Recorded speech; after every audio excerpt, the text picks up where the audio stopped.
Hello, friends. Did you know nearly 80% of those who watch my videos aren't subscribed? If you enjoy these stories, please hit that subscribe button and leave a like. It really helps. Thank you for being here. By the way, where are you watching from? Let me know in the comments. Earl had been driving trucks for 23 years, and in all that time, he'd never had a serious problem at a weigh station. Sure, there'd been the occasional overweight ticket, a logbook discrepancy here and there, but nothing that couldn't be sorted out with a few phone calls and some paperwork. That's why what happened at the Cascade Weigh Station on Interstate 5, just north of the California-Oregon border, still haunts him to this day. It was a Tuesday evening in late November, and Earl was hauling a load of lumber from Portland down to Sacramento. The weather had been decent for the time of year, overcast but dry, with temperatures hovering around 45 degrees. He'd made this run dozens of times before, knew every mile of I-5 like the back of his weathered hands, and was making good time despite the holiday traffic that was starting to build up. The electronic sign about 5 miles before the weigh station flashed its familiar message. "All commercial vehicles must enter." Earl sighed and moved into the right lane, preparing for what he assumed would be a routine inspection. The Cascade Station was known for being thorough but fair, and Earl's paperwork was always in perfect order. His 2018 Freightliner Cascadia was well maintained. His electronic logging device showed he was within his hours of service, and his load was properly secured and under the weight limit. As he pulled into the queue behind a refrigerated trailer, Earl noticed something odd. The line was longer than usual, maybe 15 trucks ahead of him. But that wasn't the strange part. What caught his attention was the complete lack of movement. Normally, even at busy stations, you'd see trucks rolling across the scales every few minutes, either getting waved through or directed to the inspection area. But this line was completely static. Earl sat there for 20 minutes, engine idling, watching the truck ahead of him. The driver, visible through his side mirror, seemed agitated, constantly checking his watch and making phone calls. Behind Earl, more trucks were lining up, creating a growing queue of increasingly frustrated drivers. The CB radio crackled with complaints and questions, but nobody seemed to have any information about what was causing the delay. After 30 minutes of no movement, Earl decided to walk up to the scale house to see what was happening. He locked his truck and made his way past the line of waiting vehicles, noting the mix of anxiety and anger on the other drivers' faces. Some were standing beside their trucks, smoking cigarettes and talking in small groups. Others remained in their cabs, presumably trying to reach their dispatchers to explain the delay. The scale house was a modest concrete building with large windows overlooking the scales. As Earl approached, he could see several inspectors inside, but they weren't processing trucks. Instead, they appeared to be in some kind of meeting, huddled around a desk and examining documents. One inspector, a tall man with graying hair and a severe expression, looked up and saw Earl approaching. He immediately came to the door. "Driver, you need to return to your vehicle," the inspector said. His name tag read H. Grayson, but Earl would later learn this was Inspector Horace Grayson, a man who'd been with the Department of Transportation for 32 years and had developed a reputation for finding violations where none existed. "Inspector, we've been sitting here for over half an hour with no movement," Earl said, trying to keep his voice respectful despite his frustration. "Can you tell us what's going on? Some of us have delivery deadlines." Horace's eyes narrowed slightly, and he pulled out a small notebook from his shirt pocket. "What's your truck number, driver?" "I'm in the blue Freightliner, about 12 trucks back," Earl replied. "Unit 447. Horace wrote something in his notebook, then looked back at Earl with an expression that made Earl's stomach tighten. "Return to your vehicle, driver. We'll be conducting thorough inspections today. Every truck, every driver, every piece of cargo. This is a special enforcement operation." "Special enforcement for what?" Earl asked. I haven't heard about any alerts or safety campaigns. Return to your vehicle, Horace repeated, his tone leaving no room for argument. We'll get to you when we get to you. Any driver who attempts to leave the queue without inspection will have their CDL suspended immediately. Earl walked back to his truck, unease growing with each step. In all his years of driving, he'd never encountered a special enforcement operation that wasn't announced in advance. The DOT always gave drivers warning about targeted inspections or safety campaigns. This felt different, wrong somehow. Back in his cab, Earl turned up his CB radio, listening to the chatter from other drivers. The consensus was confusion and growing anger. Some drivers had been waiting for over 2 hours now, and still, not a single truck had moved through the scales. A few drivers were talking about backing out and taking their chances with a suspended license, but most were afraid of the consequences. This is Big Blue in Truck 447, Earl said into his CB microphone. Anyone know what's really going on here? This ain't no normal inspection. Big Blue, this is Redline, came a response from a driver several trucks ahead. I walked up there about an hour ago. They got my information and told me the same thing they told you. Special enforcement operation.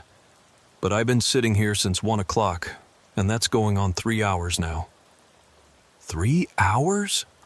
Earl couldn't believe it. You see any trucks actually get through? Negative, Big Blue. Not a single one. And here's the weird part. I can see them bringing drivers into the scale house one at a time, but I ain't seen any of them come back out to their trucks. Earl felt a chill run down his spine. He grabbed his binoculars from the overhead compartment and focused on the scale house. Through the large windows, he could see several figures moving around inside, but the glare from the overhead lights made it impossible to make out details. What he could see was that there seemed to be more people inside than just the usual 2 or 3 inspectors. His phone rang, breaking his concentration. It was his dispatcher, wanting to know why his GPS showed he'd been stationary for so long. I'm stuck at the Cascade Way Station, Earl explained. They're running some kind of special inspection, and nobody's moving through. Special inspection? I haven't heard anything about that, his dispatcher said. Let me make some calls. This doesn't sound right. While Earl waited for his dispatcher to call back, he noticed movement at the scale house. An inspector was walking down the line of trucks with a clipboard, stopping at each vehicle and apparently taking down information. When the inspector reached Earl's truck, he knocked on the door. Earl rolled down his window. It was a different inspector this time, a younger man with nervous eyes and hands that trembled slightly as he held his clipboard. I need your license, registration, and bills of lading, the inspector said, not quite meeting Earl's eyes. Is everything all right? Earl asked as he handed over his documents. You seem... Everything's fine. The inspector cut him off, but his voice cracked slightly on the word fine. He studied Earl's paperwork, made several notes on his clipboard, then looked up at Earl with an expression that seemed almost apologetic. Mr. Earl Henderson? That's right. You're hauling lumber from Portland to Sacramento? Yes, sir. Just like it says on the bills. The inspector made more notes, then leaned closer to Earl's window. For a moment, Earl thought he was going to say something, maybe explain what was really happening. But then the younger man seemed to catch himself. He straightened up and handed Earl's documents back. You'll be called for inspection soon. Please remain in your vehicle. As the inspector walked away, Earl noticed something that made his blood run cold. On the back of the man's uniform shirt, there was a dark stain that looked suspiciously like blood. Not a lot, just a few drops, but definitely blood. Fresh blood. Earl's phone rang again. His dispatcher's voice was tight with concern. Earl, I called the DOT office for that region. They say the Cascade Station is closed for maintenance today. Has been since this morning. There shouldn't be anyone there at all. Earl's hands gripped the steering wheel until his knuckles turned white. Well, I'm looking at about 20 trucks and at least 6 inspectors who would disagree with that. Earl, get out of there, now! I can't. They're threatening to pull licenses if anyone leaves without inspection. Earl, listen to me. I also called California Highway Patrol. They're sending units to check it out, but they're at least 40 minutes away. Something's not right there. Before Earl could respond, he saw Horace approaching his truck. The inspector's face was set in a grim expression, and he was accompanied by two other men in DOT uniforms, though Earl noticed their uniforms didn't quite fit properly, as if they'd been taken from someone else. Mr. Henderson, Horace called out, we need you to come with us for your inspection now. Earl's instincts, honed by over 2 decades on the road, were screaming at him that something was terribly wrong. But he was trapped. His truck was hemmed in by vehicles front and back. He couldn't leave without his truck, and he couldn't move his truck without cooperation from the other drivers. I'll be right there, Earl called back, his mind racing. He grabbed his phone and quickly sent a text to his wife with his location, then another to his dispatcher saying he was being taken in for inspection. He slipped his phone into his boot, grabbed his paperwork, and climbed down from his cab. As he walked toward the scale house with Horace and the 2 other men, Earl noticed that the parking area behind the building, which should have been empty if the station was closed for maintenance, contained several unmarked vans and what looked like personal vehicles.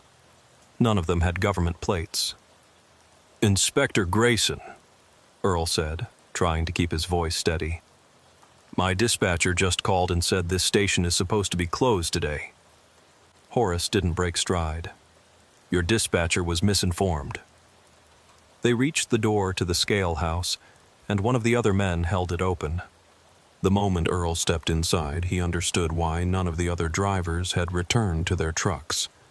They were all here, sitting on the floor against the far wall, their hands zip-tied behind their backs. There were at least 8 drivers, all looking terrified and confused. What the hell is this? Earl demanded, starting to back toward the door, but the 2 men blocked his exit. Horace pulled out what looked like an official DOT badge, but Earl could now see was a crude fake. Mr. Henderson, we have reason to believe you're transporting contraband. You're being detained pending a thorough investigation. Contraband? I'm hauling lumber. You can check it yourself. We intend to, Horace said. But first, we need to secure all drivers for our safety and yours. He nodded to the 2 men, who moved toward Earl with zip ties. Earl's fight-or-flight instinct kicked in. He was 53 years old and not in the best shape of his life, but he'd grown up in logging country and still had the strength that came from years of manual labor before he'd started driving. He feinted left, then drove his shoulder into the man on his right, sending him crashing into a desk. The second man grabbed for him, but Earl brought his knee up hard, catching the man in the solar plexus. Stop him! Horace shouted, reaching for something in his pocket. Earl burst through the door and ran toward his truck, his heart pounding. Behind him, he could hear shouting and footsteps. He had maybe 30 seconds before they caught up. His truck was still running. He'd left it idling as most drivers did. He yanked open the door and hauled himself up into the cab in one motion, a move he hadn't made that quickly in years. In his mirrors, he could see Horace and several other men running toward him. Some of them had guns, not the kind DOT inspectors would ever carry. Earl slammed the truck into gear and laid on the air horn, the deafening blast echoing across the way station. Everybody get out! Get out now! He shouted into his CB as he started rolling forward. These ain't real inspectors! They're taking drivers hostage! Get out! The truck ahead of him wasn't moving.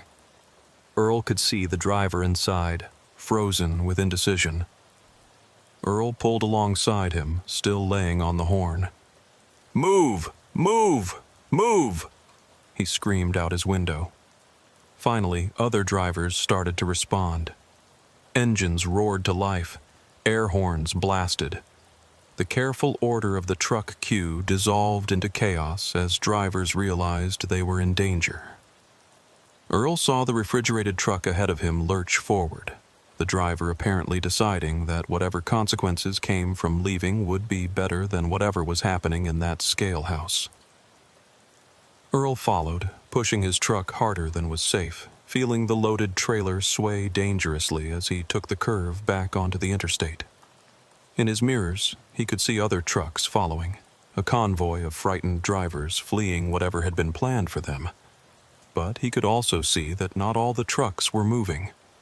Some drivers, paralyzed by fear or confusion, remained in the queue, and the fake inspectors were regrouping, no longer maintaining their pretense of authority.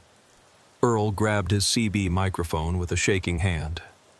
"Breaker, breaker. Emergency on I-5 northbound at Cascade Way Station.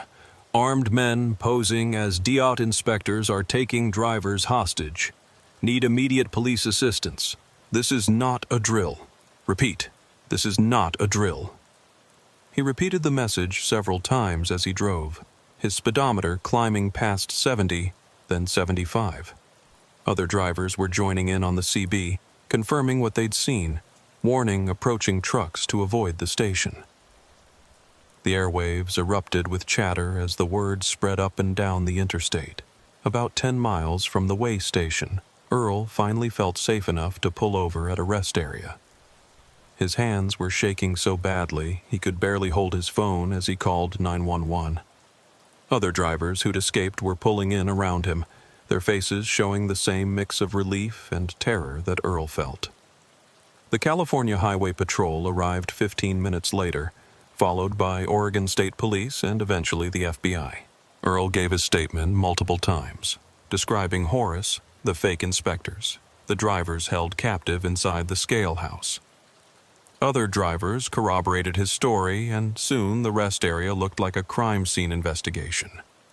It took 2 hours before they got word about what law enforcement had found at the way station. The fake inspectors were gone, having fled when they realized their operation had been blown. But they'd left behind 8 drivers, all zip-tied and traumatized but physically unharmed. They also left behind evidence of what they'd really been doing. The investigation revealed that the fake way station operation had been running for at least 6 weeks, though not continuously. The group would take over the closed station for a few hours at a time, usually during off-peak periods when traffic was lighter and response times from law enforcement would be longer. They'd been specifically targeting trucks carrying high-value cargo, electronics, pharmaceuticals, luxury goods, and using the fake inspections to gather intelligence about routes, security measures, and delivery schedules. Earl learned all this from Detective Patricia Rodriguez of the California Highway Patrol, who interviewed him 3 times in the week following the incident. She showed him photographs of the men he'd encountered, asking him to identify who did what, who seemed to be in charge, who appeared reluctant or coerced. "You're lucky, Mr. Henderson," Detective Rodriguez told him during their 3rd interview. "Your cargo didn't fit their target profile. Lumber isn't worth enough for the risk they were taking, but they couldn't let you go once you'd seen their operation." "What were they planning to do with us?" Earl asked, though he wasn't sure he wanted to know the answer.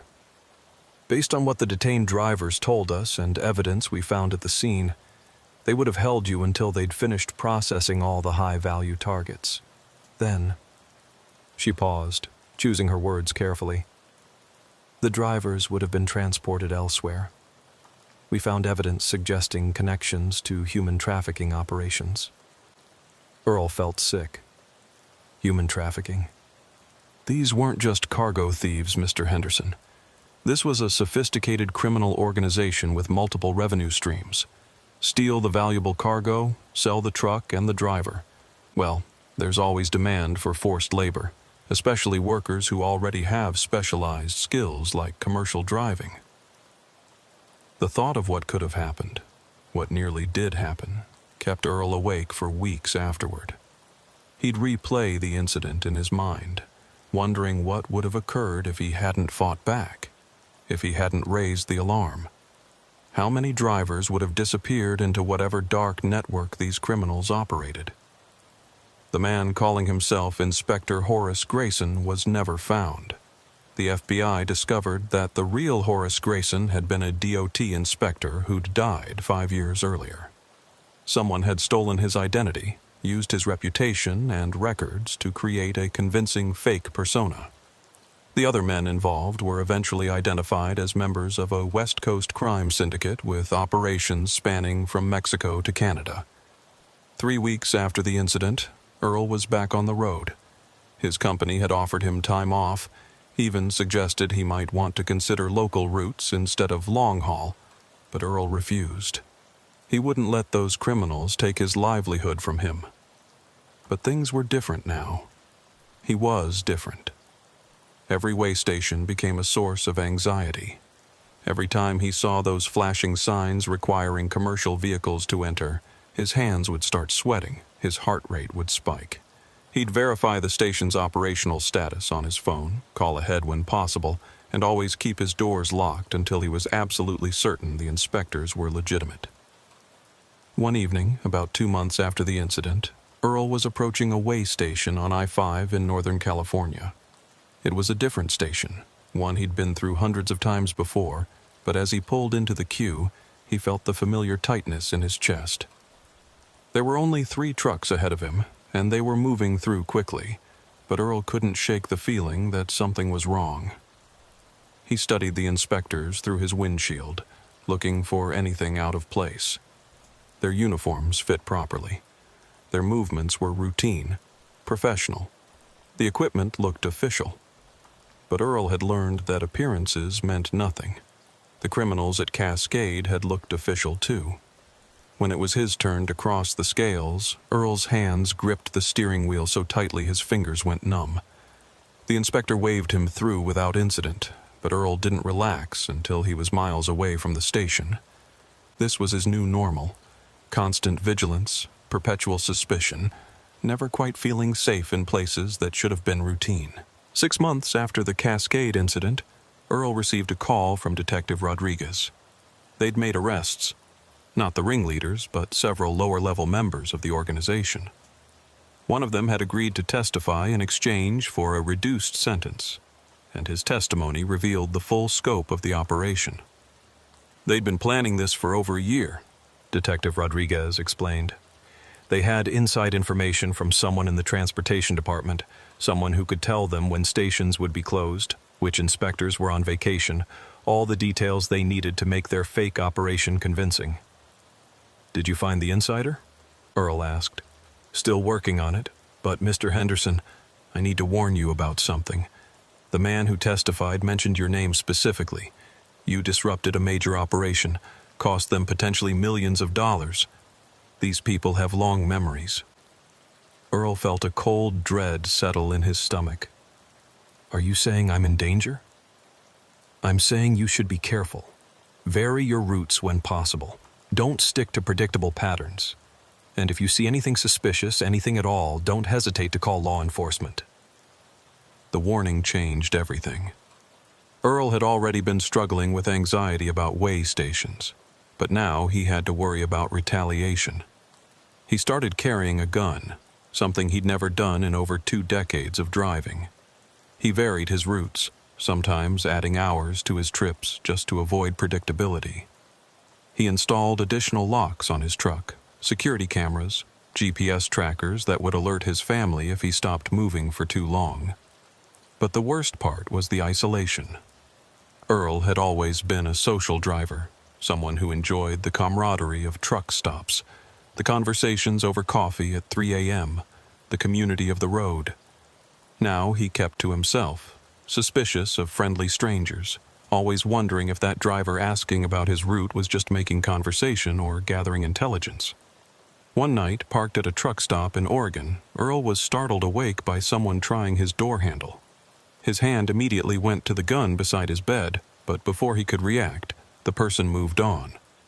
Through his curtain, he could see a figure checking other truck doors, probably just a common thief looking for an easy score.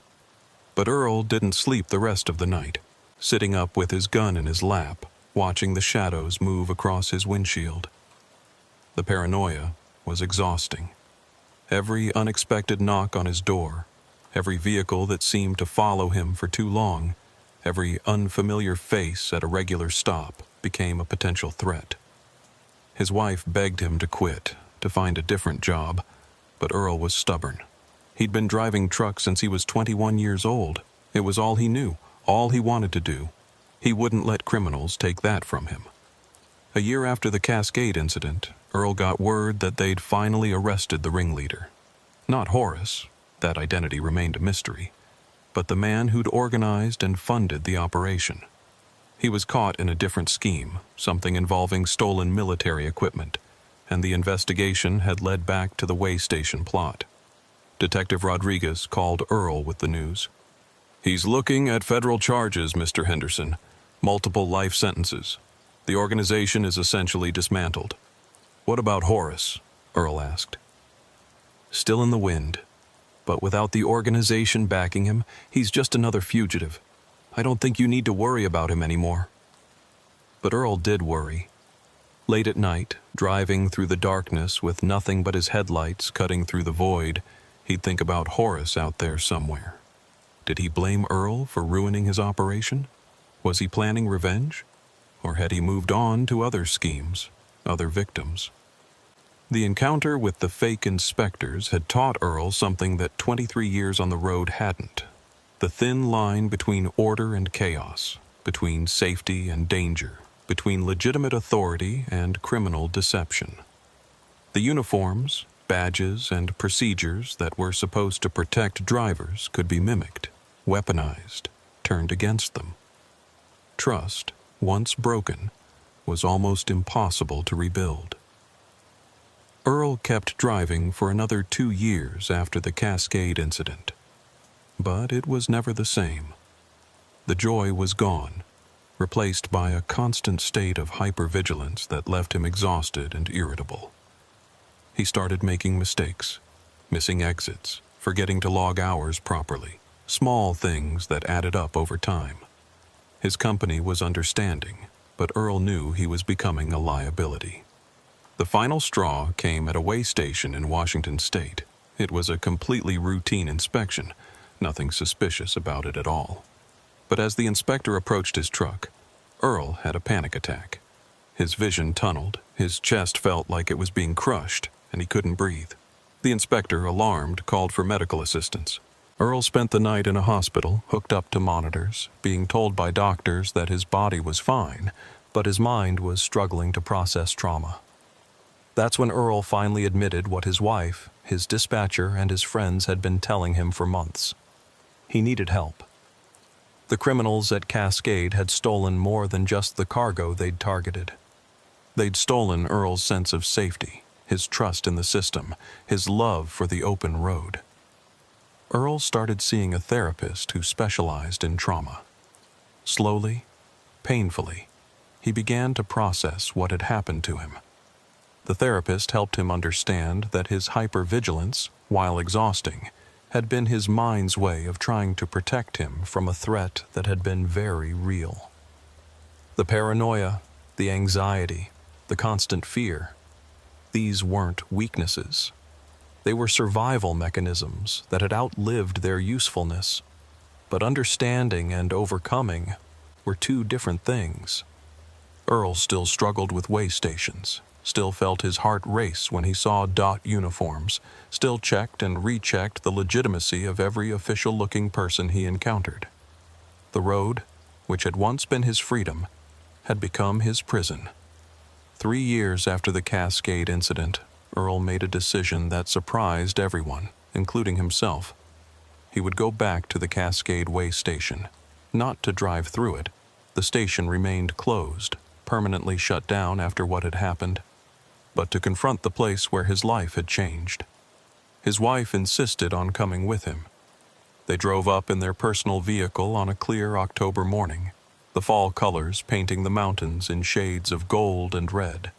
As they approached the station, Earl felt his familiar anxiety rising, but also something else, a determination to reclaim this piece of highway from his nightmares.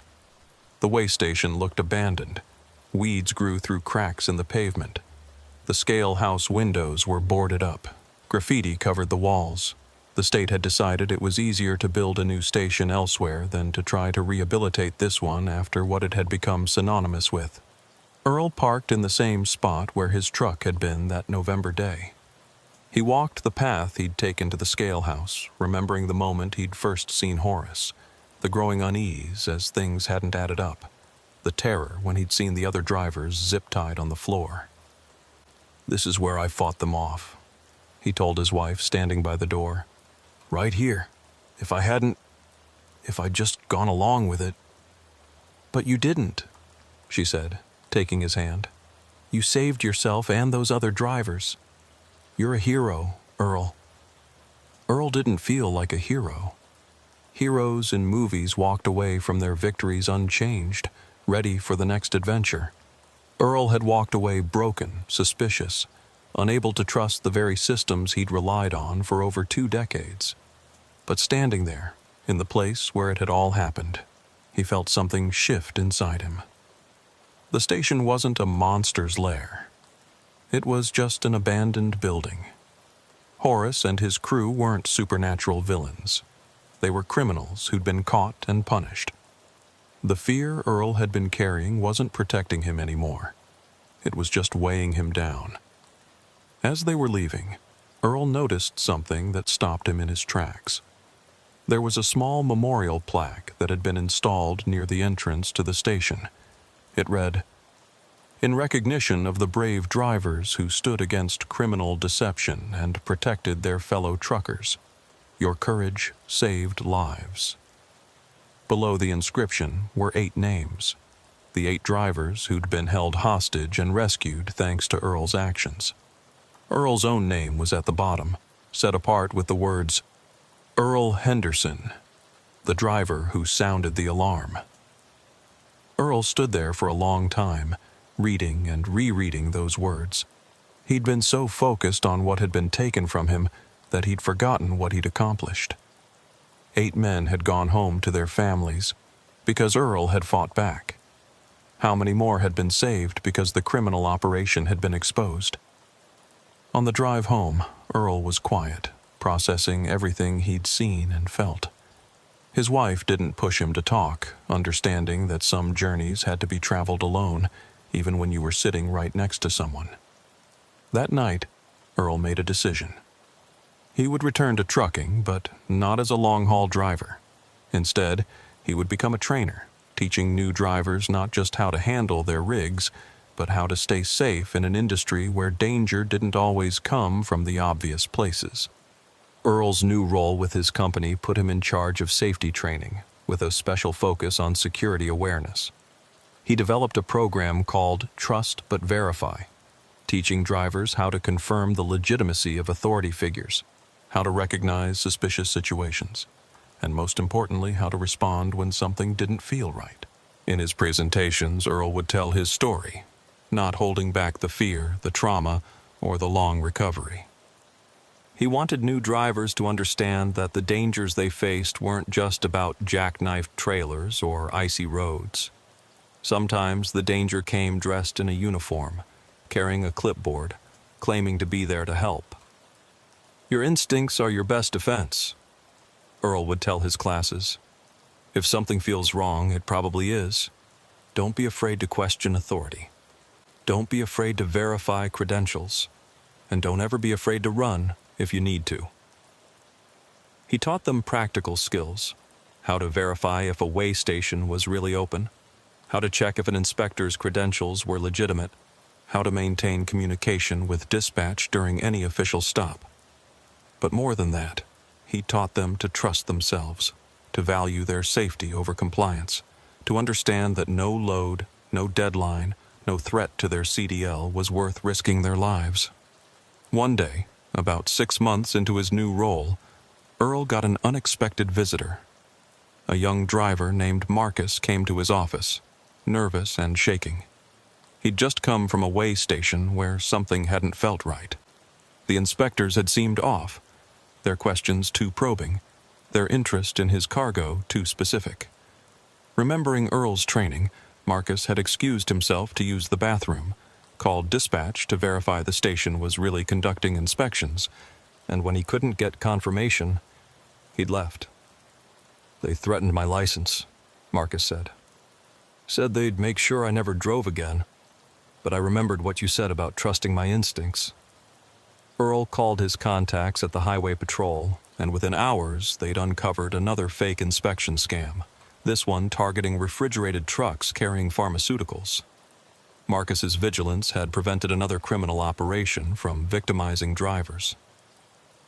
"You did the right thing," Earl told Marcus. "You potentially saved lives today." Seeing the impact of his training, knowing that his experience was helping protect other drivers, gave Earl a sense of purpose he hadn't felt since before Cascade. He wasn't just a victim anymore. He was a guardian, watching out for the next generation of drivers. But the universe wasn't done testing Earl yet. It was a Thursday evening, nearly 4 years after the original incident, when Earl got a call from Detective Rodriguez. Her voice was tense, urgent. "Earl, I need to tell you something, and I need you to stay calm," she began. "We've had a development in the Cascade case." Earl's blood ran cold. "What kind of development?" "The man you knew as Horace Grayson. We finally identified him. His real name is Harold Grimm, and Earl, he's been asking about you." "Asking about me? From prison?" "That's the thing, Earl. He's not in prison. He was never caught. But we've intercepted communications suggesting he's been tracking drivers who were involved in the Cascade incident. Your name came up multiple times." Earl sank into his chair, the old familiar fear creeping back. "What does he want?" "We don't know. But Earl, we have reason to believe he might try to make contact. We need you to be extra careful. We're assigning protection." "No," Earl interrupted. "No protection." "Earl, this is serious." "I know it's serious, but I'm not living in fear anymore. I've done that, and it nearly destroyed me. If Harold Grimm wants to find me, he will. Protection or no protection. But I'm not hiding." Detective Rodriguez tried to argue, but Earl was firm. He would take precautions. He would be vigilant. But he wouldn't let the ghost of Horace Grayson, or Harold Grimm, or whoever he really was, control his life again. 2 weeks passed without incident.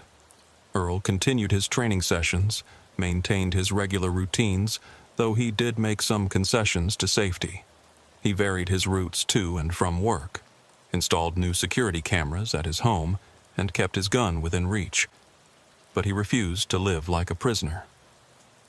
Then, on a rainy Tuesday evening, as Earl was leaving the company office after a late training session, he found someone waiting by his car. It was an old woman, hunched and frail, holding an umbrella against the rain. "Mr. Henderson?" she called out as he approached. Earl stopped, his hand moving instinctively toward his concealed weapon. "Can I help you?" "My name is Mildred Grimm," she said. "Harold is my son." Earl's heart pounded, but he kept his voice steady. "What do you want?" "To apologize," Mildred said, and Earl could see tears mixing with the rain on her weathered face. "And to warn you." Against every instinct screaming at him to run, Earl found himself listening to the old woman's story. Harold Grimm had been a real DEET inspector once, a good one, until a combination of gambling debts and a bitter divorce had driven him to corruption. What started as taking bribes to overlook violations had escalated into the elaborate criminal enterprise Earl had encountered. "He blames you for ruining everything," Mildred said. "But Mr. Henderson, you need to understand. My son is not well. He's obsessed with what happened at Cascade, convinced that if he can eliminate you, somehow he can rebuild what was lost." "Why are you telling me this?" Earl asked. "Because I've already lost my son to his choices," Mildred replied. "I don't want anyone else to suffer because of what he's become. He's planning something, Mr. Henderson. I don't know what, but he's been watching you, studying your new role, your training sessions." Earl felt the familiar cold grip of fear, but also something else. Pity for this old woman whose son had become a monster. "Do you know where he is?" Earl asked. Mildred shook her head. "He contacts me occasionally, but never from the same place twice. But, Mr. Henderson, he mentioned something about finishing where it started. I think I think he's planning something at a way station." The warning from Mildred Grimm changed everything. Earl immediately contacted Detective Rodriguez, who put together a task force to investigate the threat. They reviewed footage from way stations throughout California, Oregon, and Washington, looking for any sign of Harold Grimm. They monitored chatter in criminal networks, looking for any indication of a planned operation. But Harold was smart. He'd learned from his mistakes at Cascade. Whatever he was planning, he was keeping it close to the vest, not involving others who might betray him. The task force found nothing concrete, just shadows and rumors. Earl, meanwhile, struggled with the decision of whether to continue his training work. Every session he conducted put new drivers in the same room with him, potentially making them targets if Harold decided to strike. But backing down felt like letting Harold win, like giving him the power he sought over Earl's life. "I won't stop teaching," Earl told Detective Rodriguez during one of their strategy meetings. "These drivers need to know how to protect themselves. If anything, Harold's threat makes my work more important." Detective Rodriguez arranged for undercover officers to attend Earl's training sessions, blending in with the new drivers. Security was increased at the company facility. Earl's home was under surveillance, but everyone knew these measures were temporary. They couldn't maintain this level of protection indefinitely. 3 weeks after Mildred's warning, Earl was conducting a training session on recognizing fake credentials when one of the students raised his hand. He was an older man, probably in his 50s, with graying hair and tired eyes. "Mr. Henderson," the man said, "what if the fake inspector knows things about you that he shouldn't? Personal things?" Earl felt a prickle of unease, but maintained his professional demeanor. "That's a good question. Criminals often research their targets. They might know your route history, your company, even personal details they've gleaned from social media or public records. That's why it's important to—" "Like knowing about your daughter's wedding last spring?" the man interrupted. "Or your grandson's birthday party at Chuck E. Cheese? Or the fact that you take the same route home every Tuesday and Thursday?" The room went silent. Earl's hand moved toward his concealed weapon, but the man raised his hands peacefully. "I'm not him," the man said quickly. "My name is Detective Ray Morrison, Oregon State Police. I'm here undercover. But if I could find out these things about you, Mr. Henderson, so can Harold Grimm." Earl relaxed slightly, but was shaken by the demonstration. The detective was right. Despite all his precautions, Earl had patterns, vulnerabilities, weak points that someone like Harold could exploit. After the session, Detective Morrison approached Earl privately. "We've been developing intelligence on Grimm," he said. "We think we know what he's planning." Morrison explained that they'd intercepted communications suggesting Harold was planning to recreate the Cascade incident, but with a twist. This time he wouldn't be after cargo or ransom. He'd be after revenge, and Earl would be the target. "He's been recruiting," Morrison said, "offering big money to criminals willing to pose as DIOT inspectors. But here's the thing. We think we can use this against him." The plan Morrison outlined was dangerous but potentially effective. They would leak information about a special training session Earl would be conducting at a specific way station, a hands-on demonstration of how to identify fake inspectors using the actual Cascade station as a teaching location. It would be irresistible bait for Harold, a chance to strike at Earl in the very place where his criminal empire had crumbled. "You'd be putting yourself at risk," Morrison said. "We'd have backup, of course, but there's no guarantee." "I'll do it," Earl said without hesitation. "I'm tired of waiting for him to make his move. Let's end this." The operation was scheduled for 2 weeks later. They spread the word through trucking networks about Earl's special training session at the old Cascade station, now supposedly reopened for educational purposes. They made it seem like Earl would be there with a small group of trainees, vulnerable and exposed. The night before the operation, Earl couldn't sleep. He sat in his home office, looking at photos from his trucking days. There was one of him standing next to his first truck, young and eager, ready to conquer the highways. Another showed him at his million-mile celebration, surrounded by fellow drivers who'd become friends over the years. The road had given him so much, but it had also taken its toll. His wife found him there at 3 a.m. "You don't have to do this," she said. "Yes, I do," Earl replied. "Not for them, not even for me. For every driver who's going to pass through a way station tomorrow, next week, next year, they deserve to know that someone stood up to the Harold Grimms of the world." The next morning, Earl drove to the Cascade station with a convoy of what appeared to be training vehicles, but were actually filled with law enforcement officers. The station had been minimally restored for the operation, just enough to make it look functional from a distance. Earl set up in the scale house with 3 undercover officers posing as trainees. They went through the motions of a training session, Earl pointing out the various features of the facility, explaining how the criminals had operated, all while knowing that Harold could be watching, waiting for his moment. The first sign of trouble came around noon. A DOT vehicle pulled into the station. Not unusual, except that Detective Rodriguez had confirmed no legitimate inspectors were scheduled to be in the area. The vehicle parked, and 3 men in inspector uniforms got out. Earl recognized Harold immediately, even though he'd aged considerably in the 4 years since Cascade. His hair was completely gray now, his face gaunt, his eyes burning with an intensity that spoke of obsession and madness. "Stay in character," one of the undercover officers whispered to Earl. "Let him come to us." Harold and his 2 accomplices approached the scale house with the same confident authority Harold had displayed years ago. But this time, Earl was ready. This time, he wasn't alone. Harold entered the scale house, and his eyes locked on Earl's. For a moment, neither man moved. Then Harold smiled, a cold expression that held no humor. "Mr. Henderson," Harold said, "I've been looking forward to this reunion."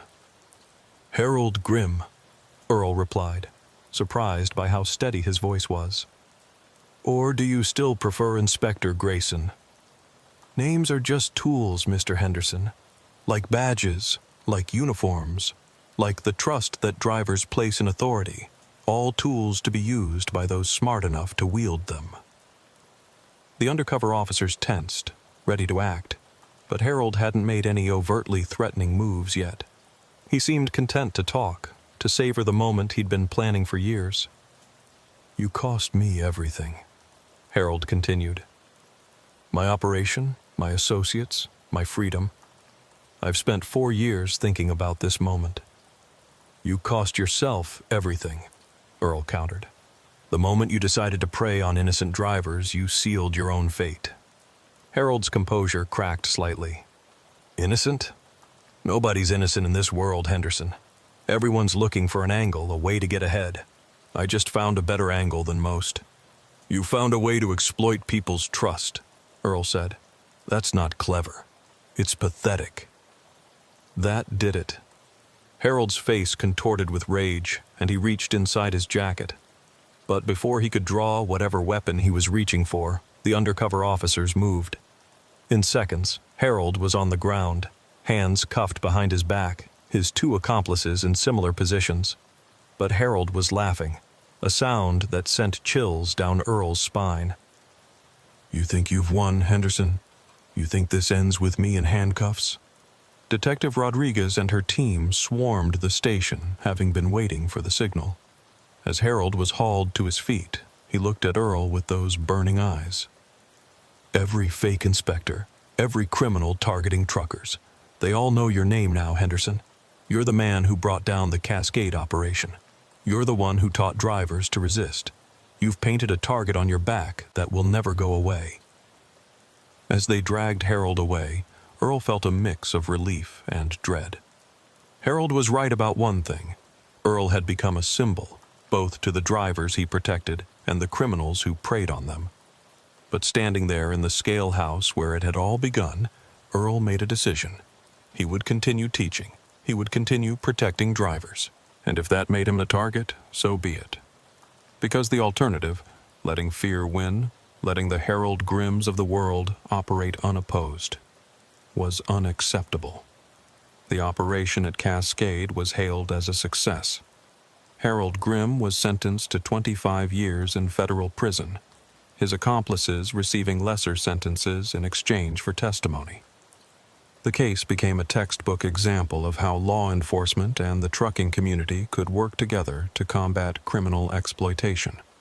Earl's training program was adopted industry-wide, with thousands of drivers learning the trust but verify protocols he'd developed. Weigh stations across the country implemented new security measures to prevent fake inspector schemes. The Cascade incident, once a source of trauma and fear, became a catalyst for positive change in the industry. But late at night, when Earl was alone with his thoughts, he would remember Harold's final words. The target on his back might never go away, but Earl had learned to live with it. Every driver who went home safe because of his training, every criminal operation exposed because drivers knew what to look for, every life saved because someone had the courage to question authority. These were Earl's answer to the Harold Grimms of the world. The road would always have its dangers. There would always be predators looking to exploit trust and authority.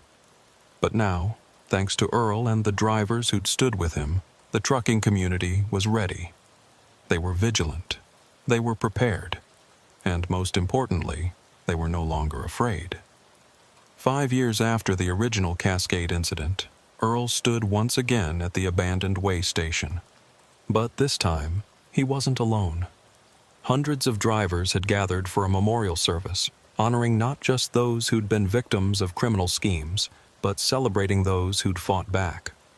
Earl spoke to the crowd, his voice carrying across the gathering. "This place tried to break us," he said. "It tried to use our respect for authority against us. It tried to make us victims, but we refused. We stood together. We protected each other. And that's what we'll continue to do every day, on every highway, at every way station." The crowd erupted in applause, air horns blasting from the assembled trucks. Earl looked out at the sea of drivers, young and old, experienced and rookie, all united in their determination to keep their community safe. Mildred Grimm was in the crowd, having come to apologize again for her son's actions. Earl had told her she had nothing to apologize for, that she wasn't responsible for Harold's choices. She'd wept then, grateful for a forgiveness she didn't think she deserved. As the memorial service concluded and drivers began returning to their trucks, Earl walked one more time through the abandoned station. The ghosts of that November day were still there, but they no longer haunted him. They'd become part of his story, part of his strength. A young driver approached him, nervous and eager. "Mr. Henderson, I just wanted to say thank you. Your training saved me last week. Fake inspector tried to get me to open my trailer at a closed rest area. I remembered what you taught us, verified his credentials were bogus, and got out of there." Earl smiled, the first genuine smile he'd felt in that place. "You saved yourself, son. I just gave you the tools." As Earl walked back to his car, his wife waiting patiently, he took one last look at the Cascade way station. It would always be the place where his life changed, where his faith in the system was shattered. But it was also the place where he'd found his purpose, where he'd discovered that one driver's courage could inspire an entire industry to stand up against exploitation. The sun was setting, painting the sky in shades of orange and red. Somewhere out there, on highways across America, drivers were beginning their night runs, navigating the darkness with loads that kept the country running. They faced dangers Earl knew all too well, but they were no longer facing them unprepared. Earl had given them something more valuable than any cargo. The knowledge that their instincts mattered, that their safety came first, and that questioning authority wasn't just acceptable, it was necessary. The road stretched on, endless and full of possibilities, both good and bad. But Earl Henderson, the driver who'd sounded the alarm at the Cascade way station, had helped ensure that the good had a fighting chance. As he drove away with his wife, Earl turned on the CB radio one more time. The chatter was familiar, comforting. Drivers sharing information, warning each other about hazards, just watching out for one another. "This is Big Blue, signing off," Earl said into the microphone. "Drive safe out there, drivers. And remember, trust, but always verify." The responses came back immediately, dozens of drivers acknowledging his message, thanking him, wishing him well. Earl smiled, turned off the radio, and headed home. The highway would always be there, waiting. But now, thanks to one driver's courage on a November day at a way station that shouldn't have been open, it was a little bit safer for everyone who traveled it. Chester had been driving the coastal routes of the Pacific Northwest for 15 years, and he thought he'd seen every kind of weather the region could throw at him. Rain that fell sideways, snow that turned highways into skating rinks, and wind that could push a fully loaded trailer into the next lane. But the fog was different. The fog on Highway 101 through the coastal mountains of Northern California was something else entirely. A living thing that could swallow the world whole and leave you driving through nothing but gray void. It was early December, and Chester was hauling a load of fresh seafood from Eureka down to San Francisco, time-sensitive cargo that needed to reach the fish markets before dawn. He'd left Eureka at midnight, planning to make the run in about 5 hours if the weather cooperated. The forecast had mentioned possible fog in the coastal mountains, but Chester had driven through fog before. How bad could it be? The first wisps appeared around 1 a.m. just south of Fortuna, thin tendrils of mist that danced across the highway like ghosts. Chester turned on his fog lights and reduced his speed from 65 to 55, standard procedure for limited visibility. His 2016 Volvo VNL was equipped with all the modern safety features: collision avoidance systems, lane departure warnings, adaptive cruise control. But Chester knew that technology was no substitute for caution in weather like this. By the time he reached the Richardson Grove area, the fog had thickened considerably. What had been wisps were now walls of gray that seemed to pulse and breathe around his truck. Visibility dropped to maybe 50 feet, then 30, then 20. Chester slowed to 35 miles per hour, his hands gripping the steering wheel as he tried to keep the center line in view. The CB radio crackled with static. Other drivers were out there in the fog, their voices cutting in and out as they warned each other about the conditions. "Southbound at mile marker 672. Visibility near zero, taking it slow. Northbound passing Piercy, can't see more than 1 truck length ahead. This fog ain't natural, boys. Seen a lot of weather, but this is something else." Chester keyed his mic. "Southbound hauling seafood coming up on Leggett. Anyone know how far south this soup goes?"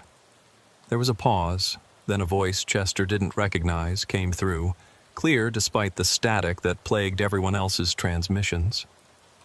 "It goes all the way down, driver. All the way to where you need to be." Something about the voice made Chester uneasy.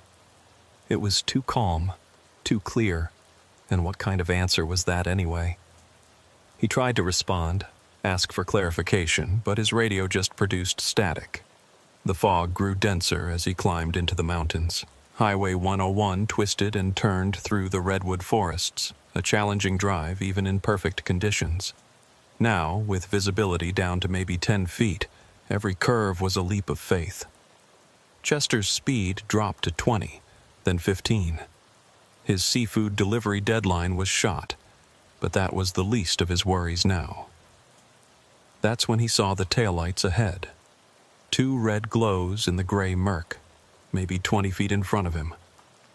Another vehicle, moving at about the same crawling pace. Chester felt a wave of relief. Following another vehicle was dangerous in fog, but having any point of reference was better than driving blind. He maintained a safe following distance, using the taillights as his guide through the serpentine mountain road. The vehicle ahead seemed to know the route well, taking the curves smoothly, never wavering. Chester found himself relaxing slightly, falling into the rhythm of following those red lights through the gray. After about 30 minutes of this careful procession, Chester realized something was wrong. They should have reached the town of Leggett by now, but there were no signs of civilization. No streetlights, no buildings, no intersections, just the endless fog and the winding road and those two red lights always exactly the same distance ahead. Chester checked his GPS, but the screen showed an error message. Signal lost. His phone had no service. The only working instrument was his compass, and that was spinning slowly, unable to find magnetic north. He tried the CB again. "Anyone out there? This is southbound seafood truck, looking for a position check. Where the hell are we?" Static. Then that same calm voice from before. "You're exactly where you're supposed to be, Chester." Chester's blood ran cold. He hadn't given his name over the radio. "Who is this?" he demanded. "How do you know my name?" "We all know each other out here in the fog, Chester. We've all been driving these roads together for so long. Don't you remember?" Chester definitely didn't remember, and the voice was starting to sound less human with each word, like it was being filtered through water or spoken by someone who'd forgotten how vocal cords were supposed to work. The taillights ahead suddenly swerved, and Chester instinctively followed, his truck leaning hard as he navigated what felt like a hairpin turn. But Highway 101 didn't have any hairpin turns in this section. The road was winding, but not that extreme. Where was he? That's when Chester noticed something that made his hands shake on the steering wheel. The trees visible at the edge of his headlight beams weren't right. They were too tall, too thick, and they were moving. Not swaying in wind, but actually moving, their trunks writhing like massive snakes. "No," Chester said aloud, trying to rationalize what he was seeing. "It's just the fog playing tricks. Trees don't move." But they did move, and as he watched, one of them bent down across the road behind him, its massive trunk blocking any possibility of retreat. He was being herded forward, following those taillights deeper into wherever this fog had taken him. The radio crackled again, and this time multiple voices came through, all speaking in unison. "Welcome to the Eternal Highway, Chester. You've been expected." Chester's rational mind, the part that had kept him safe through 15 years of professional driving, was screaming at him that none of this was possible. Fog couldn't transport you to another place. Trees didn't move. Radios didn't know your name. But the evidence of his senses was undeniable. The tail lights ahead began to pulse, growing brighter and dimmer in a hypnotic rhythm. Chester found it hard to look away, hard to think about anything except following those lights. Part of him wanted to stop, to refuse to go any further, but he could hear engines behind him now. Other vehicles that had entered the fog and were following him just as he was following the lights ahead. Then he saw her. A woman standing by the side of the road, clearly visible despite the fog that obscured everything else. She was middle-aged, wearing clothes that looked like they belonged in the 1950s, and she was waving frantically, trying to flag him down. Chester's first instinct was to stop and help, but something about the woman was wrong. She wasn't affected by the fog at all. He could see her perfectly clearly from 100 feet away, while everything else was hidden in gray. And her movements were too repetitive, like a video loop playing over and over. Wave, step forward, wave, step back, wave, step forward. Always exactly the same. As he passed her, Chester glimpsed her face clearly in his side mirror. Her mouth was open in a scream, but no sound came out. Her eyes were solid black, like pools of oil. And then she reset, back to the starting position, waving at the next vehicle in line. "Don't stop for her," the radio voice advised. "Agnes has been trying to leave for 60 years. She can't. Neither can you now." Just follow the lights, Chester. It's easier if you don't fight it.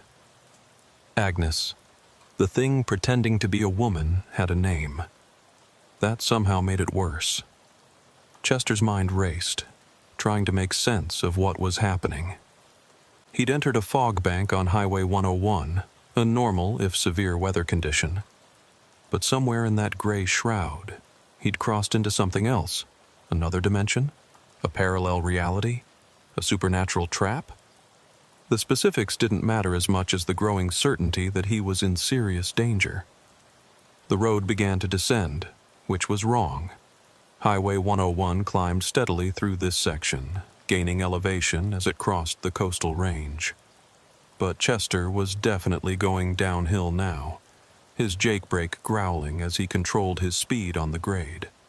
The fog started to thin slightly, revealing more of the landscape, and Chester wished it hadn't. The forest around him was wrong in every way. The trees were impossibly tall, their tops lost in darkness above the fog. Things moved between the trunks, large things that didn't match any animal Chester knew. And the road itself was changing, the asphalt becoming older, more cracked with each mile, as if he was driving backwards through time. The tail lights ahead suddenly accelerated, pulling away into the fog.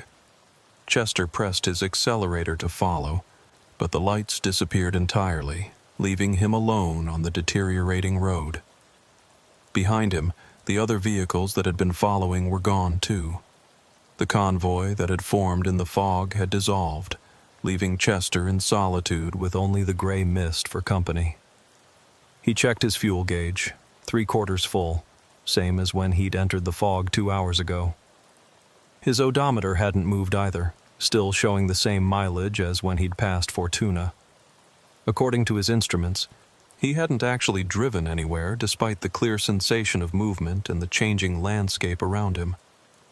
"This isn't real," Chester said to himself, his voice sounding small in the cab of his truck. "This can't be real." "Reality is subjective here," the radio responded, though Chester hadn't keyed his mic. "What's real is what you experience. And you're experiencing this, aren't you, Chester?" "What do you want?" Chester demanded. "Why is this happening?" "The fog needs drivers," the voice explained, its tone patient like a teacher with a slow student. "The eternal highway requires those who know the roads, who understand the rhythm of the journey. You've been selected, Chester. Chosen. You should be honored." "Honored? I'm trapped in some kind of nightmare." "Nightmare, dream, reality, these distinctions matter less than you think. What matters is that you're here now, part of the eternal procession. Fighting it only makes the transition harder." Chester slowed his truck to a crawl, looking for any landmark, any sign that might tell him where he was. The road had deteriorated to the point where it was more gravel than asphalt, and the fog had taken on a yellowish tinge, like old newspaper. Then he saw the gas station. It appeared out of the fog like a mirage. An old Sinclair station with the green dinosaur logo, pumps that belonged in a museum, and a small office with lights glowing warmly inside. Chester knew he shouldn't stop, knew that nothing in this fog could be trusted, but he was desperate for any human contact that might help him understand what was happening.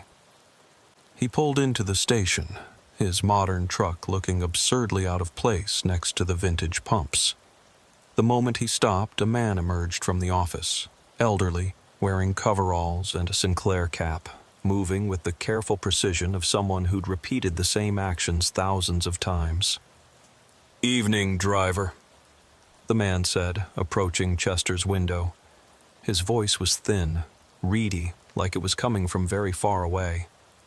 "Or is it morning? Hard to tell in the fog." "Where am I?" Chester asked. "What is this place?" The old man, Elmer, according to his name patch, tilted his head. "You're at the Sinclair station on Highway 101, of course. Though which Highway 101 and when? Well, that's a more complicated question." "When? What do you mean, when?" Elmer sighed, leaning against Chester's truck. Up close, Chester could see that the man's eyes were clouded with cataracts, yet he moved as if he could see perfectly. The fog doesn't just obscure distance, driver. It obscures time. Past, present, future. They all exist simultaneously here. You're driving through every moment this road has ever known, all at once. That's impossible. Is it? Elmer asked. You've seen Agnes, haven't you? She crashed on this road in 1961, trying to get to her daughter's wedding. She's been flagging down help ever since, existing in the moment before impact, forever. And me? I've been running this station since 1952, or at least that's when I started. Can't seem to stop.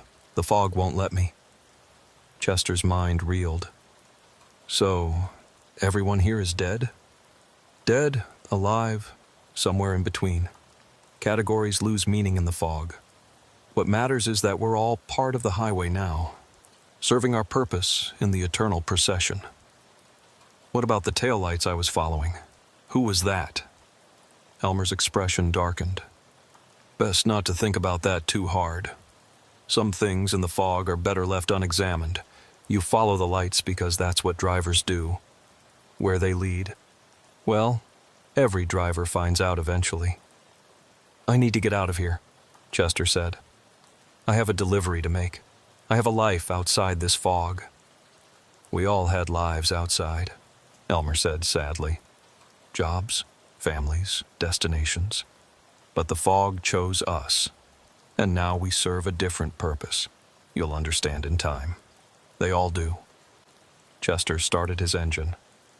I'm not staying here. There has to be a way out.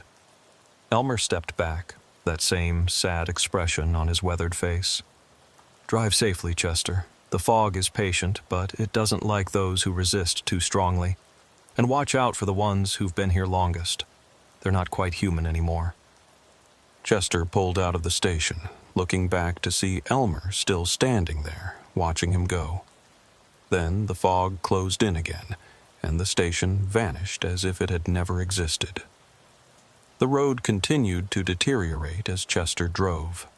The pavement gave way to packed dirt, then to barely visible ruts and grass.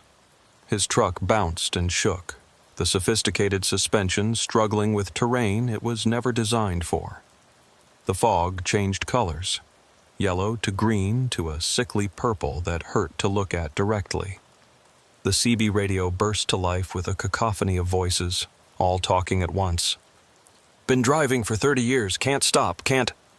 My children must be grown by now, do they remember? The lights lead down, always down, to where the road began.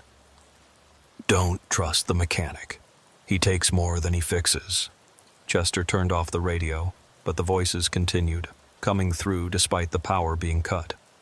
He pulled the radio's fuse, and still they spoke, a chorus of the lost and trapped, all drivers who'd entered the fog and never left. His truck's headlights began to flicker, which should have been impossible with the modern LED system. But nothing was impossible here, Chester was learning. The lights dimmed and brightened in a pattern that seemed almost like Morse code, though Chester didn't know Morse well enough to decipher it. Then he saw the roadblock ahead. 3 vehicles were positioned across the road, a 1940s delivery truck, a 1960s sedan, and a modern SUV that looked like it had been abandoned yesterday. Or tomorrow. Time meant nothing here. Behind the vehicles stood figures in various clothing from different eras, all watching Chester's approach with hollow eyes. Chester stopped about 50 feet from the roadblock. The figures didn't move, just stood there watching, waiting. He considered trying to drive around them, but the forest pressed close on both sides, those writhing trees that weren't really trees forming an impenetrable barrier. You need to choose, the radio said, even though it had no power. Forward into acceptance or back into resistance. But know that the fog has already claimed you, Chester. You entered of your own free will. That's all the permission it needs. Chester looked in his mirrors. The road behind him was gone, swallowed by fog so thick it looked solid. There was literally nowhere to go but forward, through the roadblock and whatever lay beyond. He put the truck in gear and crept forward. The figures at the roadblock didn't move until he was almost upon them. Then they stepped aside in perfect synchronization, creating just enough space for his truck to pass through. As he drove between them, Chester glimpsed their faces, or what remained of them. They'd been human once, but prolonged exposure to the fog had changed them. Their features were blurred, as if someone had tried to erase them but hadn't quite finished the job. Beyond the roadblock, the road improved slightly, becoming gravel again. The fog thinned enough that Chester could see perhaps 100 feet ahead, and what he saw made him slam on his brakes. The road ended at a cliff, not a normal cliff, but a drop into absolute nothingness, a void where the fog itself seemed to pour over the edge like a waterfall. The taillights he'd been following earlier were there, right at the edge, still pulsing with that hypnotic rhythm. But now Chester could see that they weren't attached to any vehicle. They were just lights, floating in space, luring drivers to the edge and over.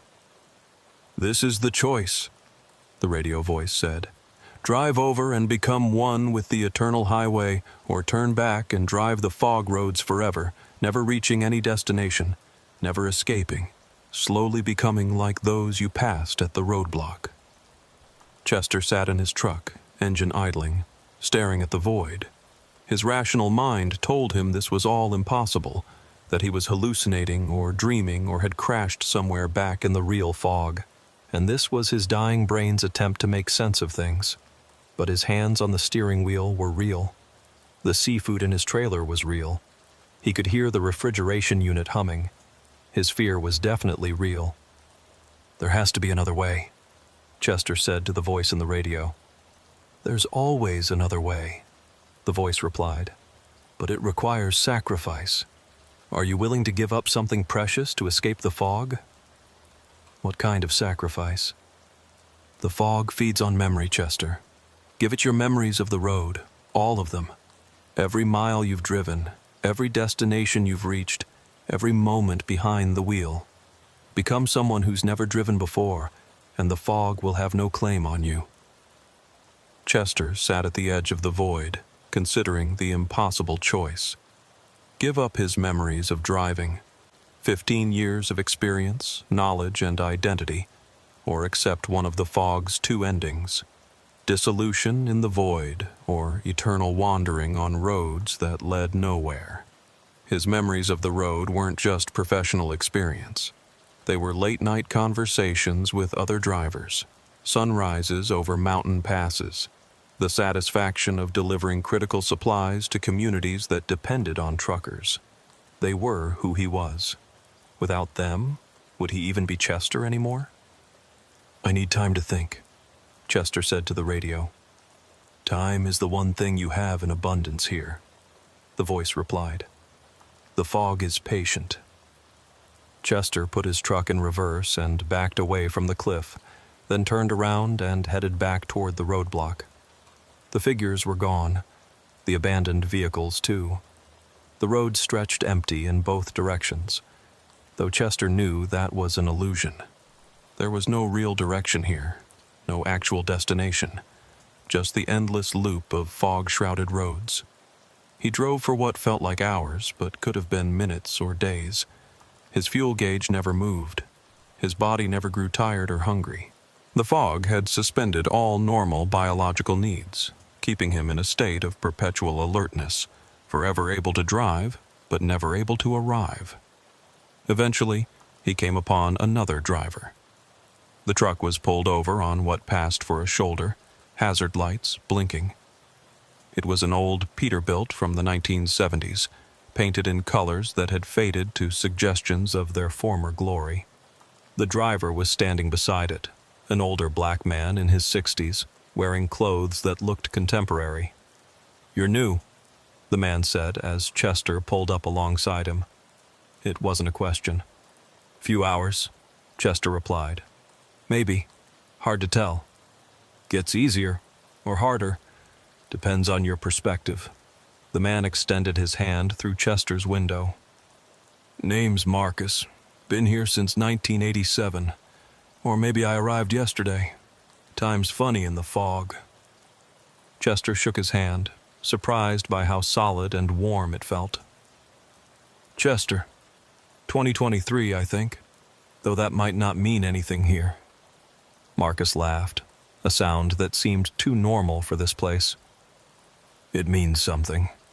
You're the most recent arrival I've met. Means the fog is still hunting, still hungry. You've been here for decades? By some measurements. But I've learned things, Chester. The fog isn't evil, exactly.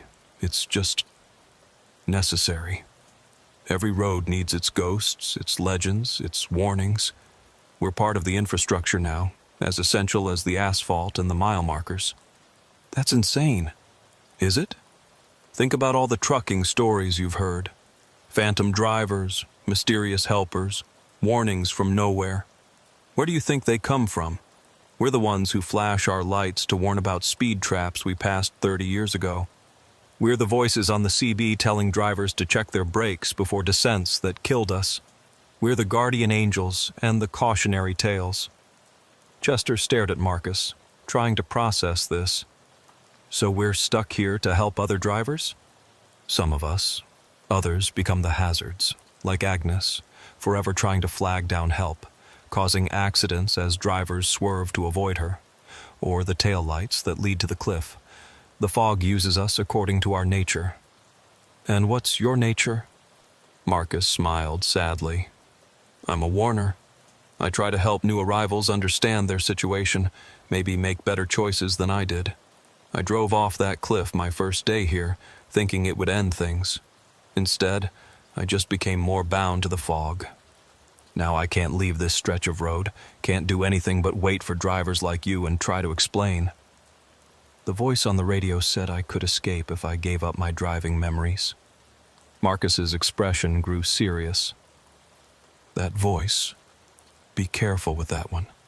It's not lying, but it's not telling the whole truth either. Yes, you can escape by giving up your road memories, but without those memories, you won't know how to drive. You'll be free of the fog, but unable to work, unable to support yourself. The fog knows this. It offers escape that's really just another kind of trap. Then what do I do? There's a third option, Marcus said, looking around as if afraid of being overheard. But it's dangerous, and I've only heard of one driver who managed it. Tell me. The fog has rules. It can only hold those who entered willingly, and it can only keep those who accept its reality. If you can prove that this place doesn't exist, that it violates the fundamental laws of physics, the fog has to release you. How do I prove something doesn't exist while I'm inside it? By creating a paradox the fog can't resolve. Something so impossible that even this impossible place can't contain it. Marcus walked closer to Chester's truck, lowering his voice. The driver who escaped. He figured out that the fog exists in all times simultaneously. Past, present, future all at once. So he did something that created a temporal impossibility. What did he do? He met himself, the younger version who was about to enter the fog, warned himself not to enter, created a paradox. If he never entered, he couldn't warn himself, but if he didn't warn himself, he would enter. The fog couldn't resolve it and had to expel him from both timelines. Chester felt a spark of hope. So I need to find the Chester who's about to enter the fog and warn him? If you can. But navigating the fog's temporal maze isn't easy, and the fog will try to stop you once it realizes what you're attempting. It doesn't like to lose drivers. Chester thanked Marcus and drove on, his mind racing with this new possibility. He needed to find the moment he'd entered the fog, intercept himself before he'd crossed whatever threshold had trapped him here. But how do you navigate to a specific moment in a place where all moments existed simultaneously? The answer came from an unexpected source. His truck's GPS, which had been showing error messages, suddenly displayed a map, not of roads, but of times. Lines of temporal force crisscrossing the fog, showing when various moments intersected. And there, highlighted in red, was a convergence point labeled Entry, Chester, December 5th, 2023, 1:07 a.m. Chester followed the GPS's new guidance, turning onto roads that shouldn't exist, driving through fog that changed from gray to silver to a strange prismatic shimmer that showed him glimpses of other times. He saw Highway 101 being built, saw ancient forests before any road existed, saw futures where the highway had been reclaimed by nature. Then he saw himself. His truck, the same Volvo VNL, the same seafood load, approaching the fog bank from the north. Chester checked his clock. 1:05 a.m., December 5th, 2023. 2 minutes before he'd entered the fog. He accelerated, pulling alongside his past self, seeing his own face through the driver's side window, focused on the road, unaware of what was about to happen. Chester grabbed his CB microphone, tuning to channel 19. Volvo hauling seafood. Southbound at mile marker 681. This is an emergency warning. Do not enter the fog ahead. Repeat, do not enter the fog. He watched his past self pick up the mic, confusion evident on his face. Who is this? How do you know what I'm hauling? Listen to me very carefully, Chester said, pulling ahead so his past self could see the identical truck. I'm you. 2 hours from now. The fog ahead isn't natural. It's a trap. If you enter it, you'll never leave. Turn around now. Take Highway 299 east to I-5. It'll add 3 hours to your route, but you'll make it to San Francisco. Past Chester's face went through a series of expressions. Disbelief, fear, recognition. He was looking at the identical truck, the identical license plate, the impossible made visible. This is some kind of trick, past Chester said, but his voice was shaking. Your wife's name is Patricia. You've been married 12 years. Your daughter Emma just started college at Oregon State. You're hauling 20,000 pounds of salmon and halibut for Fisherman's Wharf markets. Your dispatcher is Tom Martinez, and he still owes you $50 from that poker game last month. Need more proof?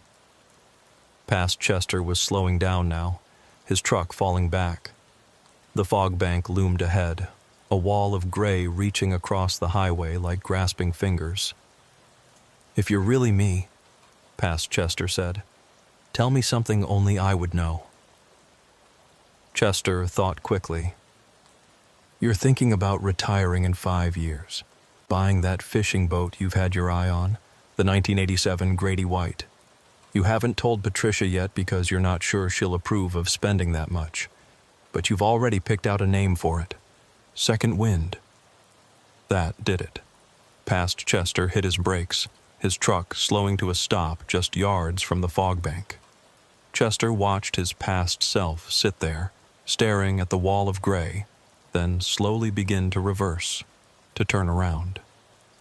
The moment past Chester's truck headed north, away from the fog, the world around Chester exploded. The fog screamed, not with sound, but with vibration that Chester felt in his bones. The road beneath him cracked and split. The trees writhed more violently, reaching for his truck with branch fingers. The radio erupted with 1,000 voices all shouting at once. Paradox! Violation! Impossible! Chester's truck shook as if caught in an earthquake. His windshield cracked. Warning lights flashed across his dashboard. The GPS screen showed temporal lines colliding, fracturing, creating a spiderweb of impossibility centered on his location. You cannot do this! The original radio voice roared, no longer calm but filled with rage. You are ours! You entered willingly! You cannot leave! But Chester could feel it, the fog's grip weakening, its reality becoming unstable. By preventing himself from entering, he'd created an irreconcilable paradox. He existed in the fog, but he'd never entered the fog. He was both trapped and free, present and absent. The void he'd seen earlier appeared in front of him, not at a cliff's edge, but in the middle of the road, a hole in reality itself. It was pulling him in, but not toward dissolution, toward expulsion. The fog was ejecting him like a body rejecting a transplanted organ that didn't match. Chester pressed the accelerator, driving straight into the void. The sensation of passing through the void was like being turned inside out, while simultaneously compressed to a single point and stretched across infinity. Chester's consciousness fragmented, experiencing every moment of his driving career simultaneously.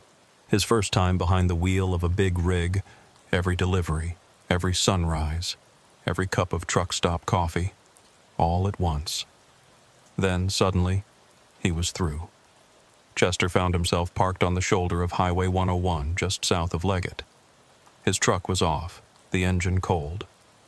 The fog was gone, replaced by a clear night sky filled with stars. His phone showed 3:47 a.m., December 5th, 2023. According to the timestamp, only 2 hours and 40 minutes had passed since he'd entered the fog. His hands were shaking as he checked his GPS. It showed his location normally, no temporal maps or impossible readings. His CB radio was silent except for the normal late-night chatter of other drivers. Everything seemed normal. Had it been real? Or had he pulled over to rest and experienced the most vivid nightmare of his life? Then he noticed his windshield. A crack ran across it in a pattern that matched exactly what had happened when the fog had screamed. His fuel gauge showed the same 3/4 full it had throughout his time in the fog, despite having driven what felt like hundreds of miles. And on his CB radio, stuck to the handset, was a note he didn't remember placing there. Remember us. Marcus. Chester sat there for a long time, trying to process what had happened. Then he started his truck and continued south towards San Francisco. His seafood load was still fresh, still on time for delivery. To anyone checking his electronic logs, it would look like he'd taken a brief rest stop, nothing more. But as he drove, Chester noticed things he'd never paid attention to before. Wisps of fog that seemed to reach toward his truck before pulling back. Shadows by the roadside that might have been waving figures. CB transmissions that cut in and out. Voices that sounded familiar but impossible. He made his delivery in San Francisco without incident, collected his paperwork, and headed back north. But when he reached the area where he'd encountered the fog, he took Highway 299 east to I-5. Adding 3 hours to his route. He would always take the longer route from then on. 3 days later, Chester was at a truck stop in Oregon when another driver approached him, a young woman who looked exhausted and frightened. "Excuse me," she said. "This is going to sound crazy, but were you driving southbound on 101 3 nights ago, around 1 a.m.?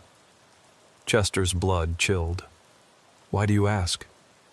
"Because I was northbound, and I saw something impossible.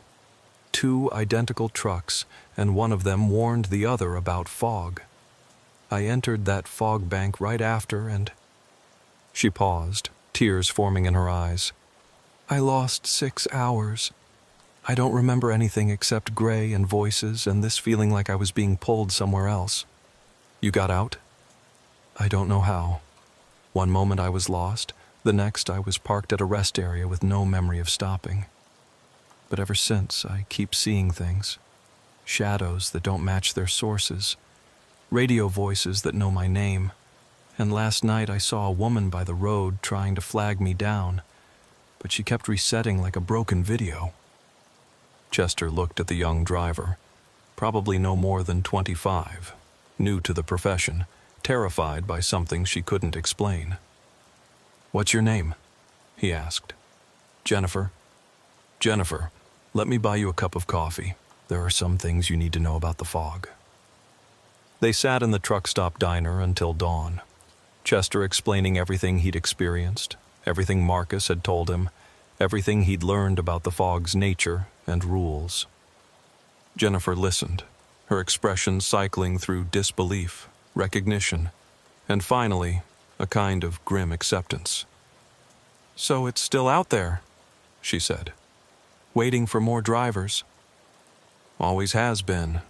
Probably always will be. The fog is part of the road now. Maybe has been since the first paths were cut through these mountains. But we can warn others. We can watch for the signs. We can help." Jennifer nodded slowly.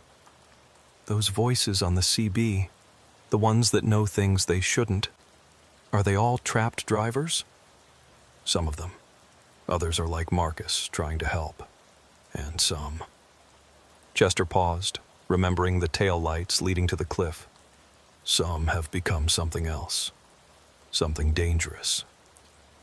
Over the following months, Chester started noticing more drivers who'd had encounters with the fog.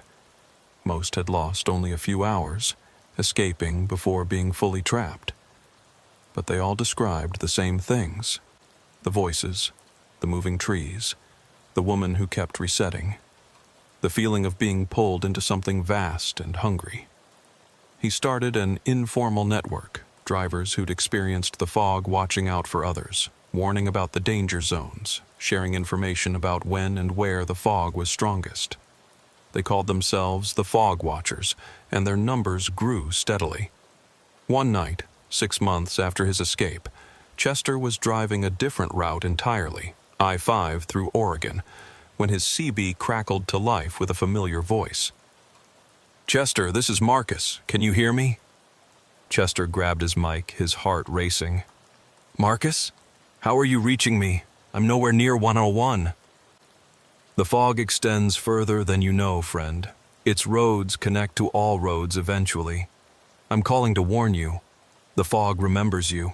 It remembers what you did, and it's angry." "What do you mean?" "You showed others how to escape.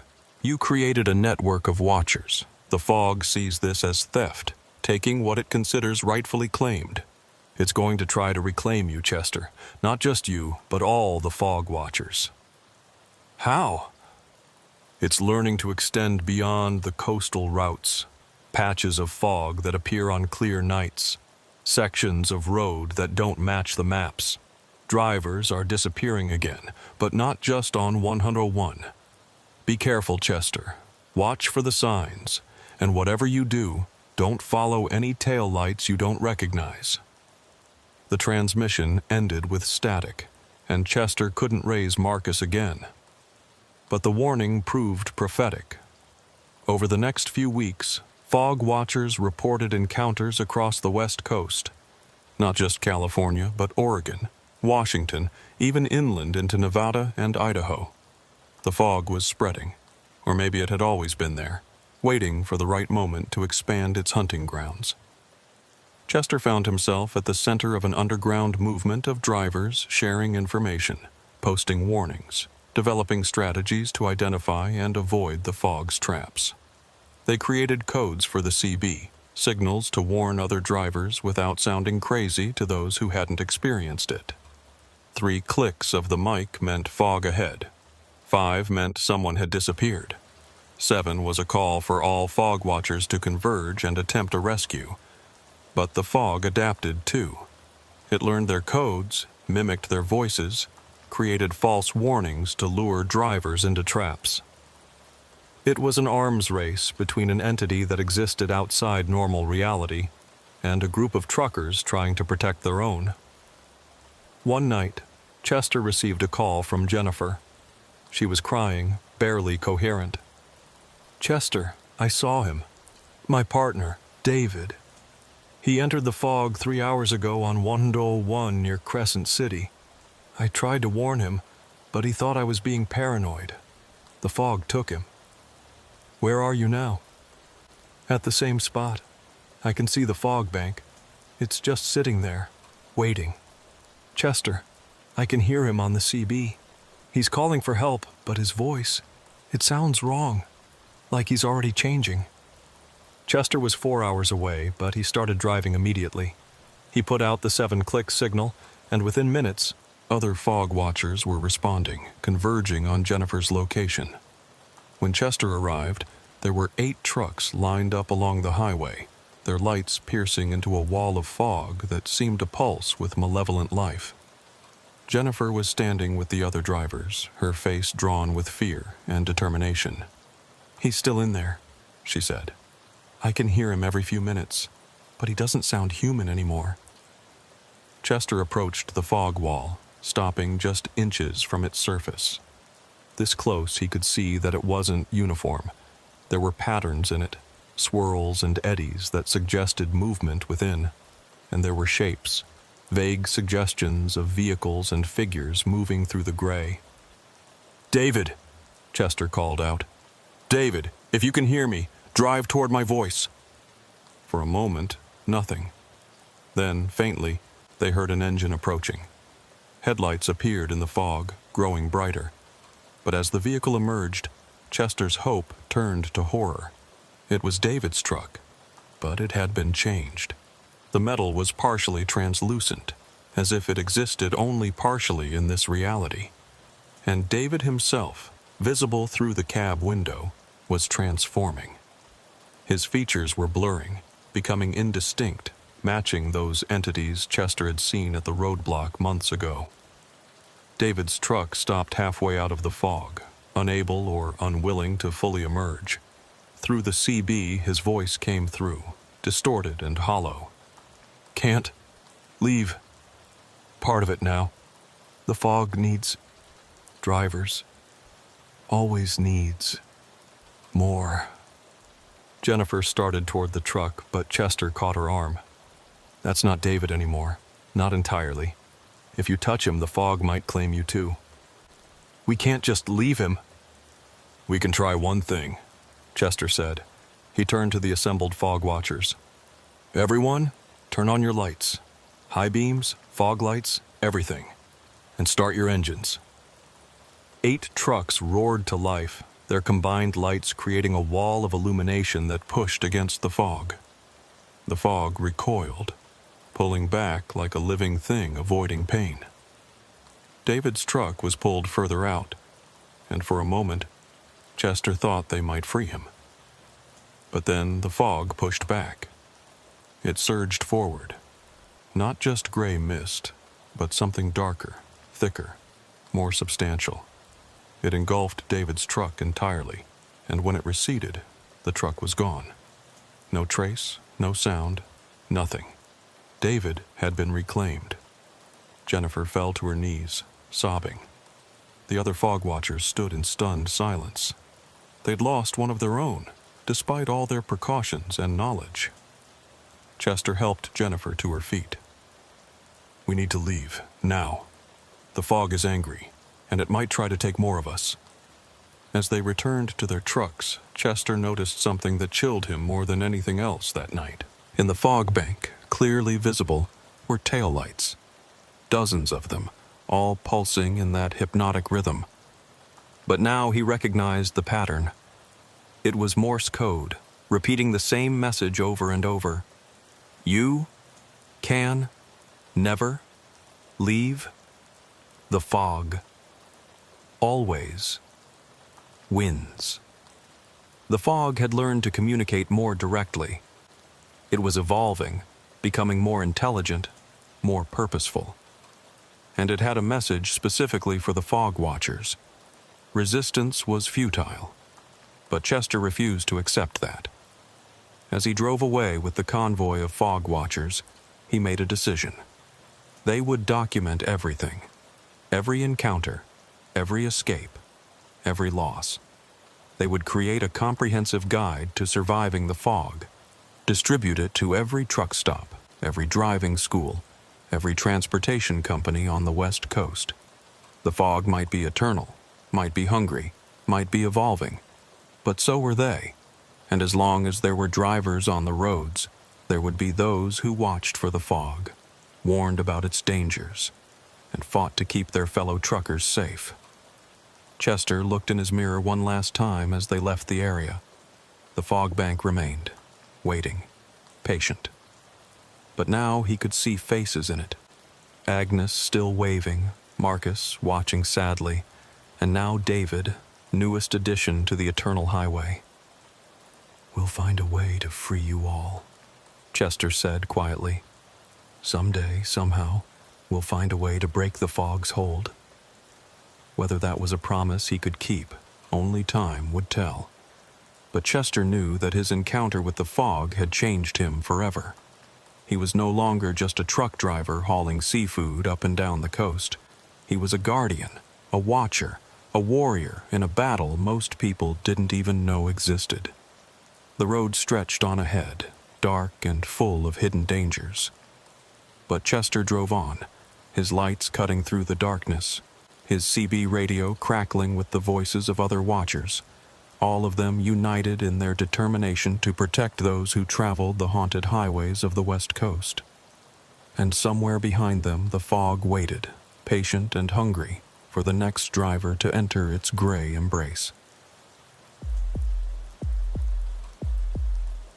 Virgil had been an owner-operator for 8 years, and in that time, he'd turned his truck into a fortress.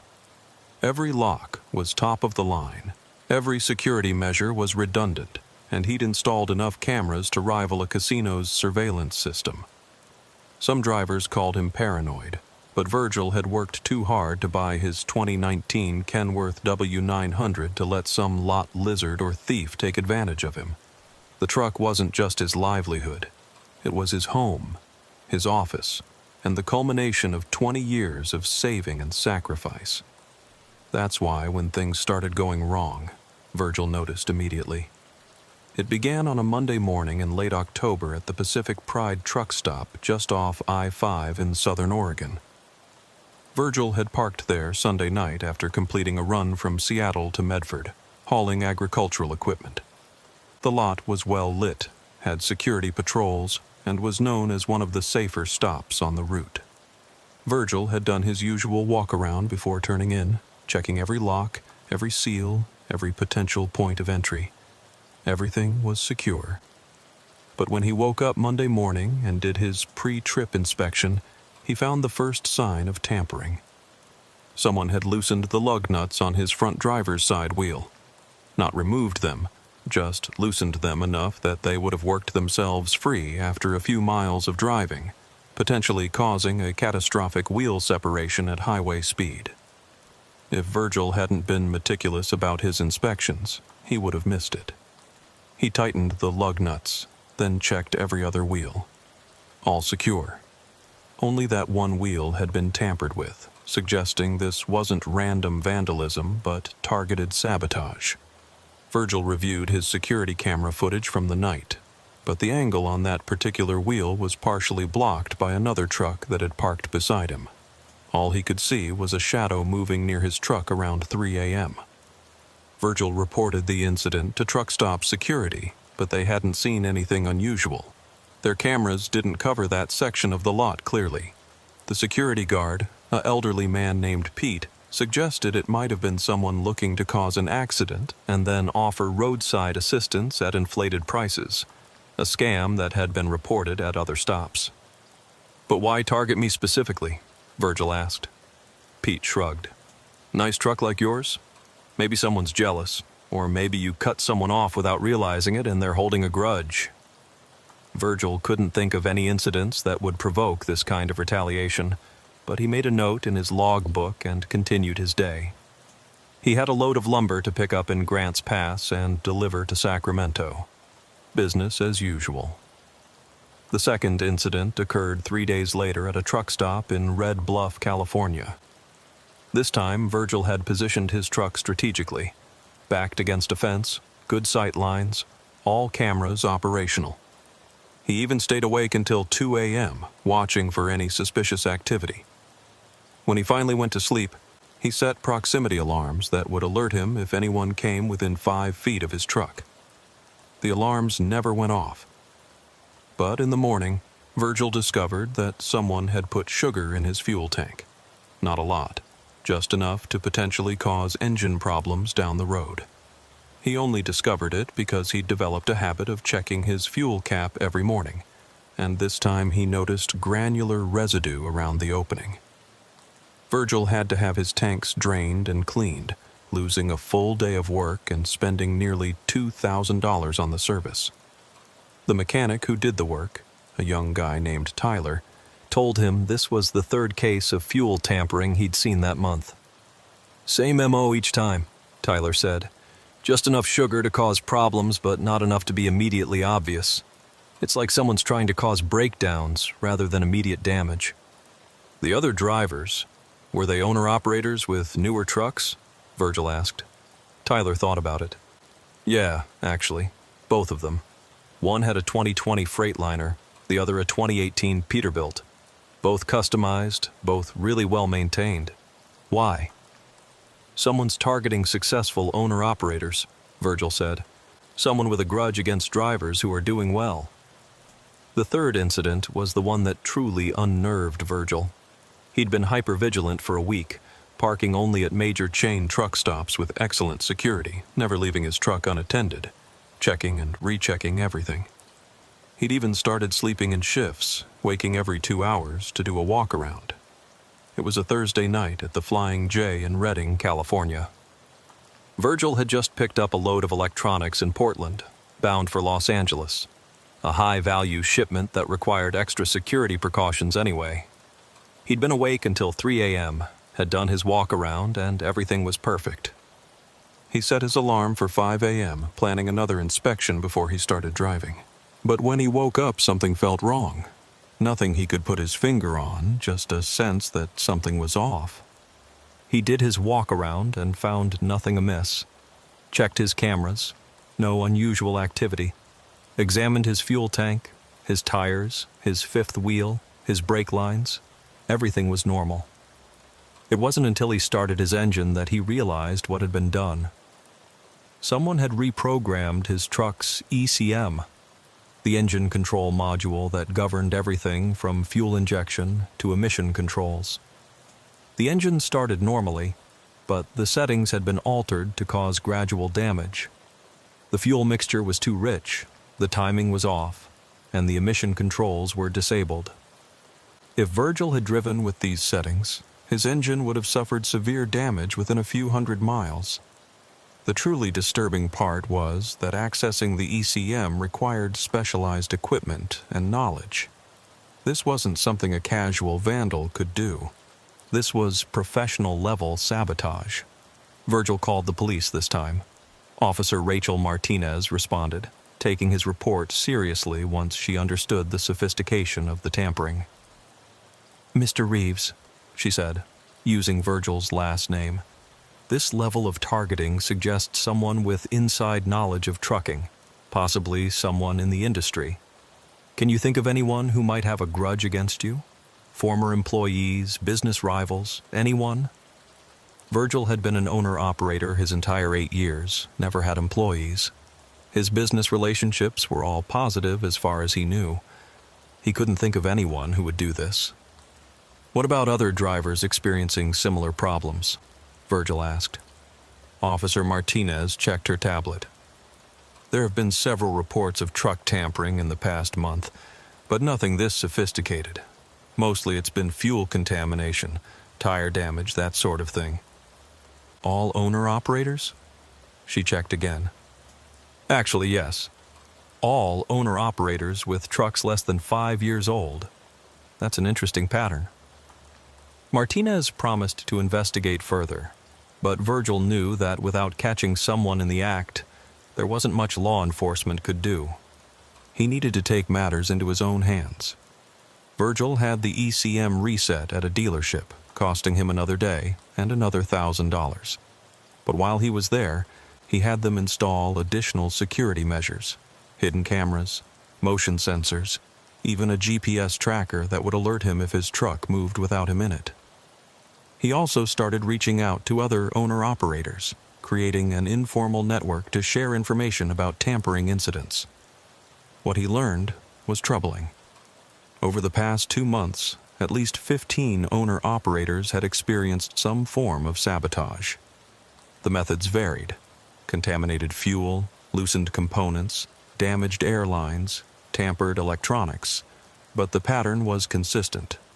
All were successful owner-operators with newer, well-maintained equipment. One driver, a woman named Carol from Spokane, had a theory. "It's someone who resents our success," she said during a conference call Virgil organized. "Someone who thinks we don't deserve what we have. Maybe a driver who lost their truck, went bankrupt, and blames owners like us for their failure." It was plausible, but it didn't narrow down the suspect pool much. The trucking industry was full of people who'd failed for various reasons, many of them bitter about it. The breakthrough came from an unexpected source. Virgil was at the Petro truck stop in Bakersfield, California, having just completed his inspection and found no tampering for 3 days straight. He was starting to hope the saboteur had moved on when an elderly woman approached his truck.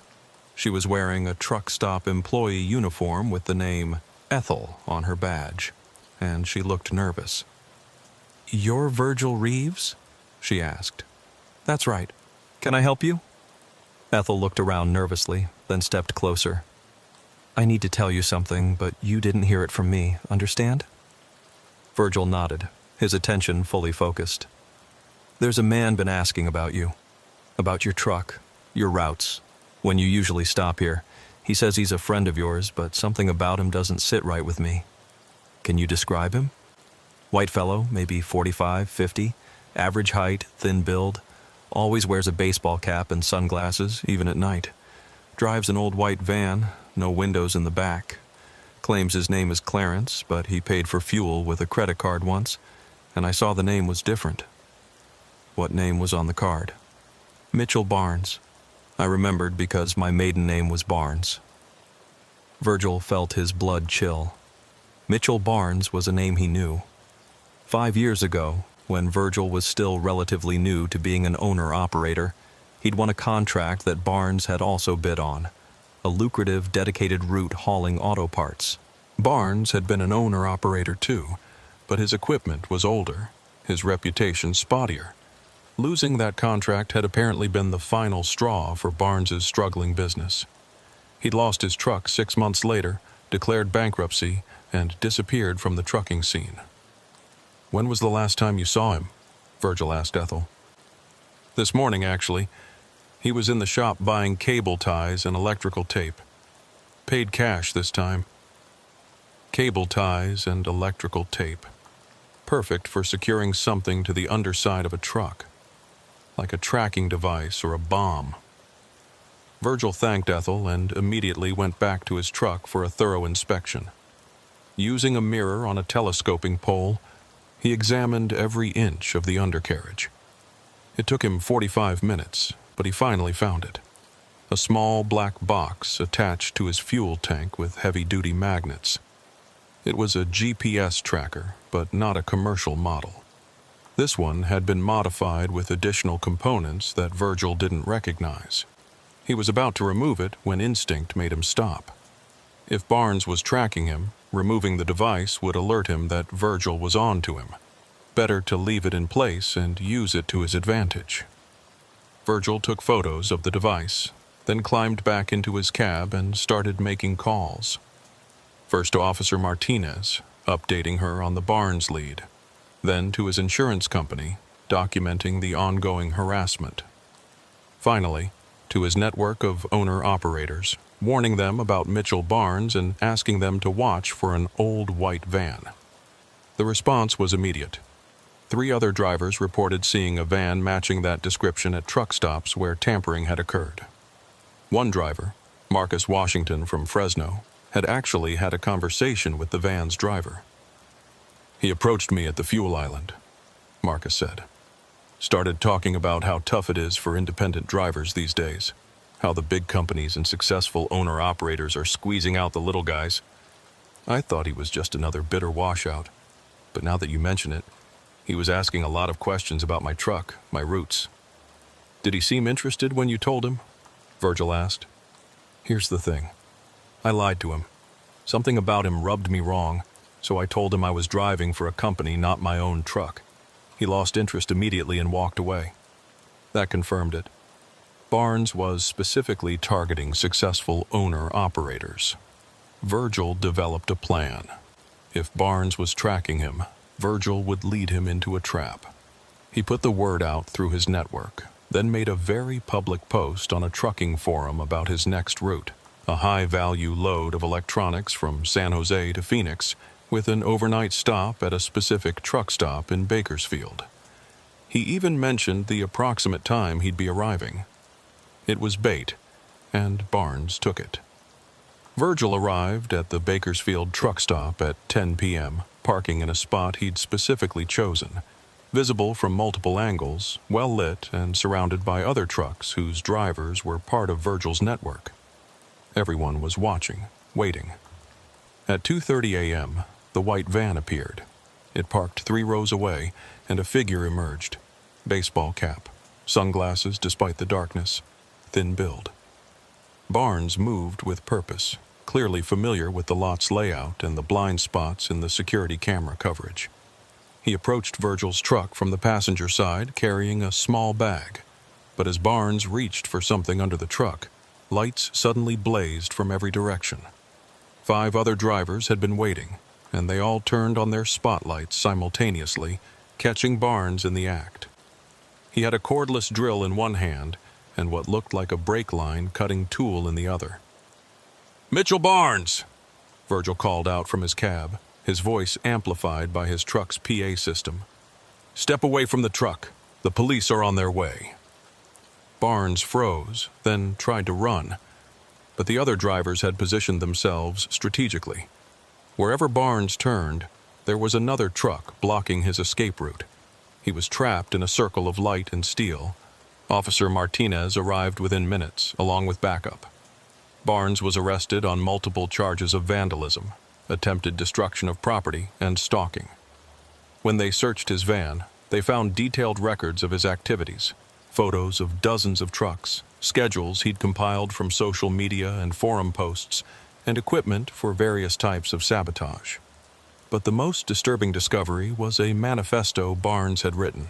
In it, he blamed successful owner-operators for his failure, claiming they'd conspired to force him out of business. He'd convinced himself that by sabotaging their equipment, he was leveling the playing field and fighting back against the elite. The reality, as Virgil learned during the investigation, was that Barnes had failed due to his own poor decisions, not maintaining his equipment, missing deliveries, alienating customers. But rather than accept responsibility, he'd constructed an elaborate conspiracy theory with successful owner-operators as the villains. At Barnes's apartment, police found more evidence of his obsession. Walls covered with photos of trucks and drivers, including several of Virgil. Detailed plans for sabotage operations. A list of 50 owner-operators he planned to target, with Virgil at the top. "You were his primary focus," Officer Martinez told Virgil later. "In his mind, you represented everything he thought had been stolen from him. Your success was proof of his failure." The revelation that he'd been the object of such intense, irrational hatred shook Virgil more than he cared to admit. He'd always prided himself on being a good member of the trucking community, helping other drivers when he could, maintaining professional relationships. The idea that his success alone had made him a target was deeply unsettling. Barnes was charged with multiple felonies and ultimately sentenced to 5 years in prison. But even with him behind bars, Virgil found it hard to shake the paranoia his campaign of sabotage had instilled. Every unexpected sound near his truck made him tense. Every stranger who looked at his rig too long became a potential threat. The other drivers who'd been targeted formed a support group of sorts, meeting at truck stops to share their experiences and coping strategies. They discovered that many of them had been struggling with similar anxiety and hypervigilance. "He took something from us," Carol said during one gathering. "Not just money or time, but our sense of security. The feeling that our trucks were safe spaces." Virgil knew she was right. His truck, once his sanctuary, now felt vulnerable. He'd added even more security measures, alarms, cameras, tracking devices, but they felt like bandages on a wound that wouldn't heal. 3 months after Barnes's arrest, Virgil was at a truck stop in Nevada when he encountered someone who would change his perspective on the entire ordeal. The man introduced himself as Dr. James Patterson, a psychologist who specialized in treating truckers dealing with trauma and stress. He'd heard about the Barnes case and had been reaching out to affected drivers. "What you experienced wasn't just property crime," Dr. Patterson explained over coffee. "It was psychological warfare. Barnes deliberately tried to make you feel unsafe in your professional environment. That's a form of terrorism, really." "I never thought of it that way," Virgil admitted. "The random nature of the attacks, the escalation, the sophistication, it was all designed to keep you off balance, never knowing when or how the next attack would come. That creates a state of chronic stress that can have serious psychological effects." Virgil found himself opening up to Dr. Patterson about the changes he'd noticed in himself. The difficulty sleeping, the constant checking and rechecking of his equipment, the suspicion of other drivers that had never been there before. "These are normal responses to what you've been through," Dr. Patterson assured him. "But they don't have to be permanent. With time and the right strategies, you can reclaim your sense of security." Over the next few months, Virgil worked with Dr. Patterson, learning techniques to manage his anxiety and gradually rebuild his confidence. He also became an advocate for other drivers dealing with similar issues, sharing his story at trucking conferences and online forums. The Barnes case, as it came to be known in trucking circles, led to increased awareness of the vulnerability owner-operators faced. Truck stops improved their security measures. Law enforcement began taking tampering reports more seriously. Insurance companies offered better coverage for sabotage-related losses. But for Virgil, the most important change was internal. He learned to balance vigilance with peace of mind, to be aware of potential threats without being consumed by them. His truck became his sanctuary again, though now it was a sanctuary with really good locks and cameras. One evening, about a year after Barnes's arrest, Virgil was at the same Bakersfield truck stop where the confrontation had occurred. He was parked in almost the same spot, though this time by coincidence rather than design. As he did his evening walk-around, he noticed another owner-operator, a young guy with a brand-new Peterbilt, doing his own inspection. The younger driver looked nervous, constantly checking over his shoulder, examining every component with excessive thoroughness. Virgil recognized the behavior. It was exactly how he'd acted after discovering Barnes's sabotage. "First truck?" Virgil asked, approaching slowly so as not to startle him. "Yeah," the young driver admitted. "Just got it last month. Heard about all the tampering that's been happening. Making me paranoid." Virgil smiled sympathetically. "Vigilance is good. Paranoia will eat you alive. Want me to show you some practical security measures that actually work?" For the next hour, Virgil shared his hard-won knowledge with the younger driver. Not just about locks and cameras, but about maintaining perspective, building community with other drivers, and not letting fear control your life on the road. "The thing is," Virgil concluded, "there will always be Mitchell Barnes types out there. People who resent success, who blame others for their failures. But they're the exception, not the rule. Most folks out here are just trying to make a living, same as us." The younger driver thanked him and returned to his truck, visibly more relaxed. Virgil watched him go, remembering his own fears and how far he'd come in dealing with them. 6 months later, Virgil thought he'd put the Barnes incident behind him. His anxiety had decreased, his security measures had become routine rather than obsessive, and he'd even started enjoying the road again. That's when the letters started arriving. The first one was waiting for him at his home address in Modesto when he returned from a week-long run. It was handwritten on plain paper, no return address. "Virgil, you think you won. You think putting Mitchell away solved your problems. But Mitchell was just one of us. We're everywhere, watching, waiting. Every successful owner-operator who thinks they're better than the rest of us is on our list. Enjoy your success while it lasts. A friend. Virgil immediately took the letter to the police, but they couldn't do much with it. No specific threats, no identifying information could have been from anyone. Officer Martinez, who'd handled the Barnes case, suggested it might be a copycat or someone inspired by Barnes's actions. "We'll increase patrols in your area," she promised, but without more to go on. The second letter arrived 2 weeks later, this time at a truck stop in Oregon, handed to him by the desk clerk who said someone had dropped it off for him. "Virgil, saw you helping that young driver last week.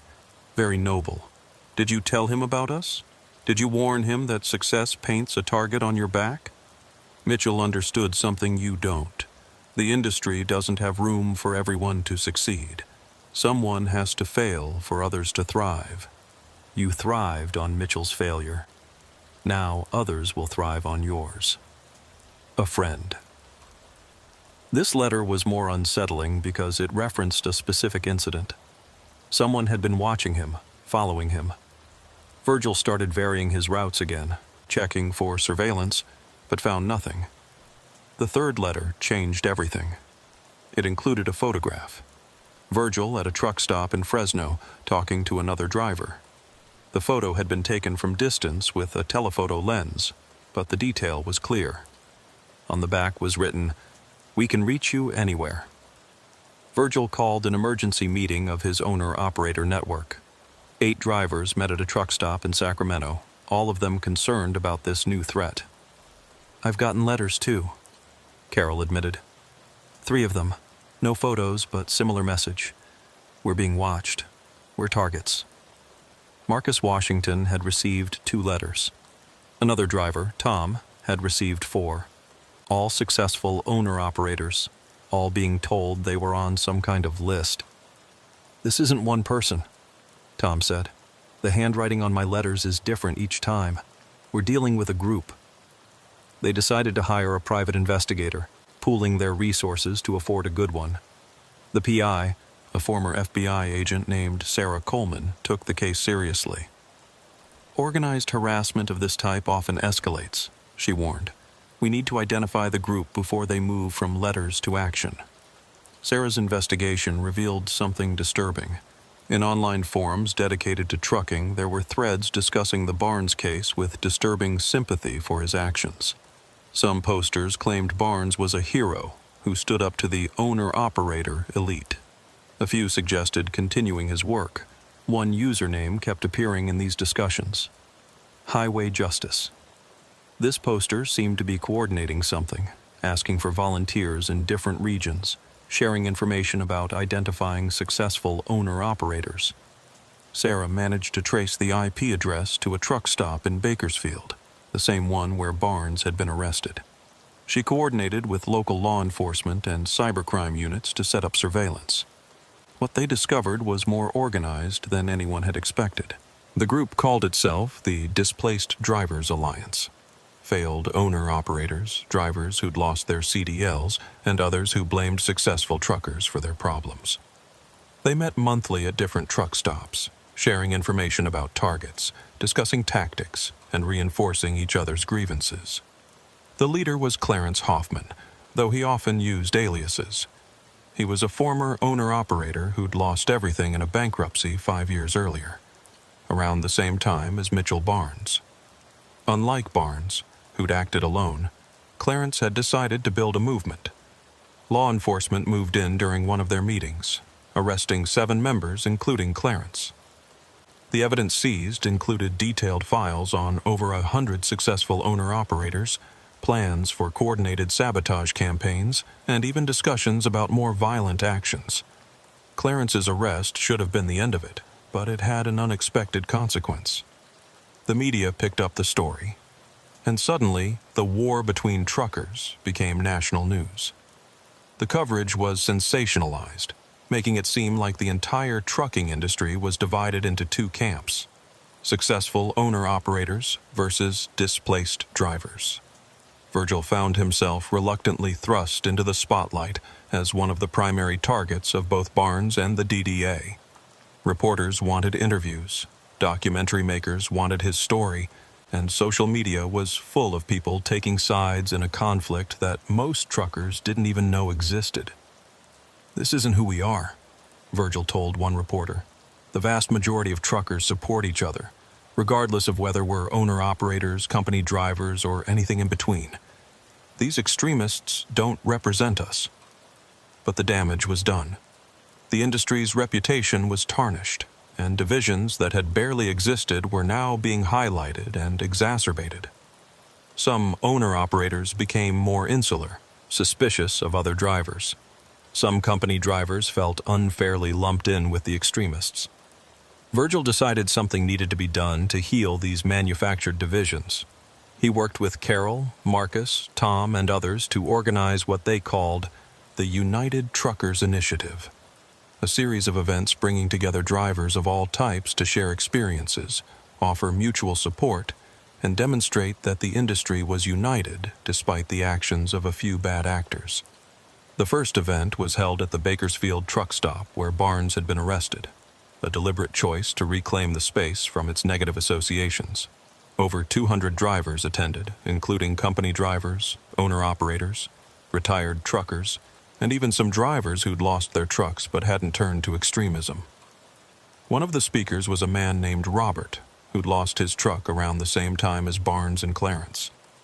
But instead of blaming others, he'd taken responsibility, gotten treatment for the gambling addiction that had caused his financial problems, and was now driving for a company while rebuilding his credit. "I could have been Mitchell Barnes," Robert admitted to the crowd. "I was angry, bitter, looking for someone to blame. But then I realized the only person responsible for my failure was me, and the only person who could fix it was me." His words resonated with many in attendance, including some who'd been sympathetic to Barnes and the DDA's message. The event was a success, leading to similar gatherings across the West Coast. But even as the community healing began, Virgil couldn't shake the feeling that he was still being watched. The paranoia that Barnes had instilled, that the DDA had reinforced, lingered like a shadow. One night, parked at a truck stop in Portland, Virgil was doing his usual walk around when he noticed someone watching him from across the lot. It was a woman, middle-aged, standing beside an old pickup truck. She seemed to be debating whether to approach him. Finally, she walked over. "You're Virgil Reeves?" Virgil tensed, ready for another confrontation. "That's right. I'm Mitchell Barnes' sister, Catherine." Virgil's hand moved instinctively toward his phone, ready to call for help. "I'm not here to cause trouble," Catherine said quickly. I wanted to apologize for what Mitchell did to you, to the others. I knew he was struggling, but I had no idea how far he'd fallen into his delusions." Virgil relaxed slightly but remained cautious. "It's not your fault. Maybe not directly, but I saw the signs and didn't act. His obsession with successful owner-operators, his conspiracy theories, his anger. I should have gotten him help." They talked for nearly an hour. Catherine explained how Mitchell had always struggled with failure, always blamed others for his problems. The trucking business had been his last attempt at success, and when it failed, something in him had broken. "Prison has actually helped him," she said. "He's getting therapy, medication for his paranoia. He's beginning to understand that what he did was wrong." "That's good to hear," Virgil said and meant it. Catherine pulled out an envelope. "He wrote you a letter, an apology. He wanted me to give it to you, but I understand if you don't want to read it." Virgil took the envelope but didn't open it. Not yet. Maybe not ever. But having it, knowing that Barnes had reached a point where he could apologize, felt like a kind of closure. The letter from Mitchell Barnes sat unopened in Virgil's truck for 3 weeks. He'd look at it sometimes during long drives, wondering what words could possibly undo the months of terror Barnes had inflicted. Finally, on a quiet evening at a rest area overlooking the Pacific Ocean, Virgil opened it. "Virgil, I don't expect forgiveness. What I did was unforgivable. I targeted you and others because it was easier than admitting I failed because of my own choices. You became the symbol of everything I thought I deserved but didn't get. The truth is, you succeeded because you worked harder, made better decisions, and took care of your equipment and relationships. I failed because I didn't. I see that now. I'm sorry for the fear I caused you. I'm sorry for trying to destroy what you built. I'm getting help now, learning to take responsibility for my life. I hope someday you can feel safe again. Mitchell Barnes. Virgil read it twice, then folded it carefully and placed it in his logbook. He didn't forgive Barnes. That would take more time, if it ever came at all. But the letter represented something important: accountability. Barnes had finally owned his actions. 2 days later, Virgil got a call from Sarah Coleman, the private investigator. "Virgil, I need to tell you something," she said, her voice tense. "We've been monitoring online chatter since the DDA arrests. There's someone new, someone calling themselves the Mechanic. They're claiming the DDA and Barnes were amateurs, that they're going to show how it's really done." "More threats?" Virgil asked, exhausted by the idea of another round of paranoia. "Not just threats. They've posted technical diagrams showing how to sabotage specific truck models, including yours. They know things about truck mechanics that suggest insider knowledge, possibly a former mechanic or engineer." Virgil felt the familiar cold dread returning. "What do the police say?" "They're investigating, but this person is using advanced encryption, routing through multiple servers. They're technically sophisticated in a way Barnes and the DDA weren't." Over the next week, reports started coming in from across the West Coast. Owner-operators were finding sophisticated sabotage, not the crude tampering Barnes had done, but subtle modifications that would cause failures at specific speeds or under specific conditions. One driver in Seattle discovered his brake system had been modified to fail if he exceeded 65 mph. Another in San Diego found his steering had been adjusted to gradually loosen over time. The modifications required deep knowledge of truck systems and specialized tools. This wasn't angry vandalism, it was engineered destruction. Virgil increased his security again, but he knew that against someone with this level of expertise, cameras and locks might not be enough. He started having his truck inspected by certified mechanics before every trip, adding thousands to his operating costs. Then Ethel, the truck stop employee who'd first warned him about Barnes, called him with new information.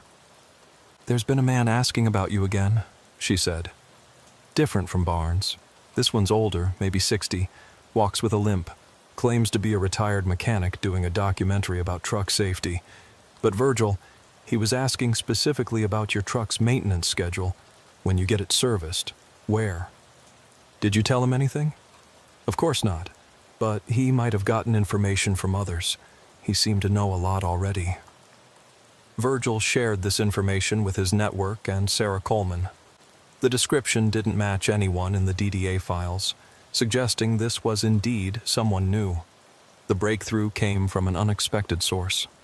Tom Mechanic in Oakland, a veteran named Luis, recognized the description. "That sounds like Howard Gentry," Luis said. "Used to be one of the best diesel mechanics on the West Coast. Had his own shop, trained dozens of mechanics. But he lost everything about 10 years ago in a lawsuit." "What kind of lawsuit?" Sarah Coleman asked. "A driver claimed Howard's negligent maintenance caused an accident. The driver was an owner-operator who'd been bringing his truck to Howard for years. After the accident, he sued Howard for everything. Howard lost his shop, his reputation, everything." Sarah dug into the records and found the case. The driver who'd sued Howard Gentry was Richard Vance, a successful owner-operator who'd walked away from the accident with minor injuries, but had seen an opportunity for a payday. The lawsuit had been questionable at best. The accident was more likely due to driver error than maintenance issues. But Howard hadn't been able to afford good lawyers. "Where's Richard Vance now?" Virgil asked. Sarah's expression darkened. He died 3 months ago. His truck suffered a catastrophic brake failure on Donner Pass. The investigation ruled it an accident, but given what we know now, the implication was chilling. Howard Gentry had possibly murdered the man who'd destroyed his life, and now he was targeting other successful owner-operators, perhaps seeing them all as variations of Richard Vance. Law enforcement launched a manhunt for Howard Gentry, but he'd gone underground. The online persona of the mechanic went silent. For 2 weeks, there were no new incidents, no sightings, nothing. Then Virgil got a call that changed everything. It was 2 a.m., and he was asleep in his bunk at a truck stop in Reading. The phone rang, not his regular phone, but the emergency phone he'd gotten specifically for the security company that monitored his truck. "Mr. Reeves, this is Secure Ride Monitoring. Your truck's alarm has been triggered, but your cameras aren't showing anyone near the vehicle." Virgil was instantly awake. He looked out his windows, nothing visible in the darkness beyond the truck stop's lights. "Are the cameras malfunctioning?" he asked. "No, sir. They're operational. But whoever triggered the alarm isn't visible on any of them." Virgil realized what that meant. Someone who knew exactly where his cameras were positioned. Someone who could navigate the blind spots. Someone who'd studied his security system. He grabbed his flashlight and his phone, ready to call 911, but then he heard a voice from directly beneath his truck. "Don't call the police, Virgil. Not yet. We need to talk." It was an older man's voice, tired and strained. Howard Gentry. "You're the one who's been sabotaging trucks," Virgil said, his finger hovering over the emergency call button. "I was, but I'm done with that now. I didn't come here to hurt you, Virgil. I came to warn you." "Warn me about what?" "About the real threat. The one that's been using me, Barnes, the DDA, all of us. We thought we were acting on our own anger, our own grievances, but someone's been pulling the strings, turning drivers against each other for their own purposes." Virgil was skeptical but curious. "Come out where I can see you." Howard crawled out from under the truck, and Virgil saw a broken man, thin, haggard, with the haunted look of someone who'd realized they'd been used. He stood with his hands visible, no weapons, no tools. "Start talking," Virgil said. Howard explained that after losing his shop, he'd been contacted by someone offering him work. Not legitimate work, but sabotage for hire. At first he'd refused, but as his situation got more desperate, he'd accepted. "They never told me their name, only communicated through encrypted messages. They provided lists of targets, all successful owner-operators.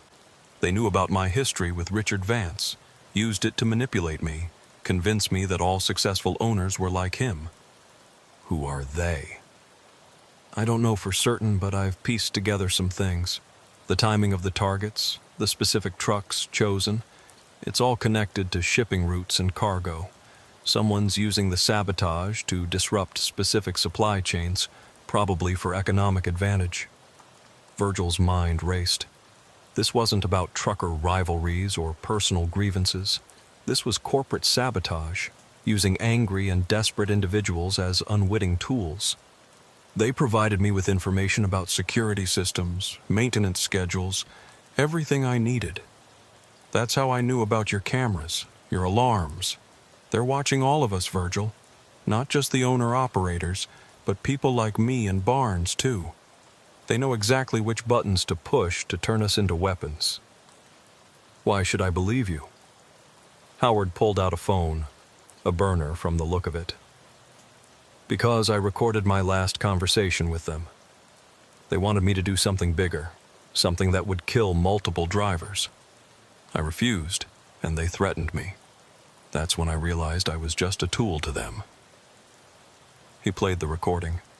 The voice was disguised, electronic, but the content was clear. Instructions for causing a massive pileup on I-5 by sabotaging multiple trucks to fail simultaneously at a specific location. The caller mentioned insurance payouts, stock prices, and market disruptions. "This is evidence of conspiracy to commit mass murder," Virgil said. "We need to take this to the FBI." "I know. That's why I came to you. You're the one who exposed Barnes, who helped bring down the DDA. You have credibility. They'll believe you." Virgil called Sarah Coleman first, then the FBI. Within hours, Howard was in custody, cooperating fully with federal investigators. The recording and Howard's testimony opened up a massive investigation into corporate sabotage and attempted murder. The investigation revealed a conspiracy that went far beyond what anyone had imagined. A consortium of shipping companies had been orchestrating the sabotage to eliminate independent owner-operators and create disruptions they could exploit for profit. They'd identified vulnerable individuals like Barnes, the DDA members, and Howard, and manipulated them into doing their dirty work. The FBI raids that followed arrested 17 corporate executives and logistics managers across 3 states. The evidence seized included detailed psychological profiles of potential saboteurs, plans for supply chain disruptions, and financial records showing massive profits from the manufactured chaos. Howard Gentry was sentenced to 15 years but got reduced time for cooperation. Mitchell Barnes, learning that he'd been manipulated, provided additional testimony from prison. The DDA members, realizing they'd been pawns in someone else's game, cooperated fully with investigators. The trucking industry reeled from the revelations. The idea that corporate interests had deliberately turned drivers against each other for profit was a betrayal that cut deep. But it also had an unexpected positive effect. It united drivers in a way nothing else could have. The United Truckers Initiative that Virgil had helped start grew into a national movement. Owner-operators and company drivers stood together against corporate manipulation. New regulations were passed to protect independent drivers from predatory practices. Insurance companies were required to investigate claims more thoroughly to prevent sabotage from being hidden as accidents. Virgil found himself testifying before Congress about his experiences. He spoke about the fear, the paranoia, the division that had been deliberately created within the trucking community. "They wanted us to destroy each other," he told the committee, "so they could profit from the chaos. They took advantage of real grievances, real pain, and weaponized it. We can't let that happen again." In the aftermath of what became known as the Highway Conspiracy, Virgil noticed a change in the trucking community. Drivers were more supportive of each other, more aware of how outside forces might try to divide them. The CB chatter included more check-ins, more offers of help, more solidarity. One evening, a year after the conspiracy was exposed, Virgil was at the Bakersfield truck stop where so much had happened. He was doing his usual walk-around when he noticed a young driver struggling with a tire change. Without hesitation, Virgil went to help. As they worked together, the young driver mentioned he was just starting out as an owner-operator, nervous about all the challenges ahead.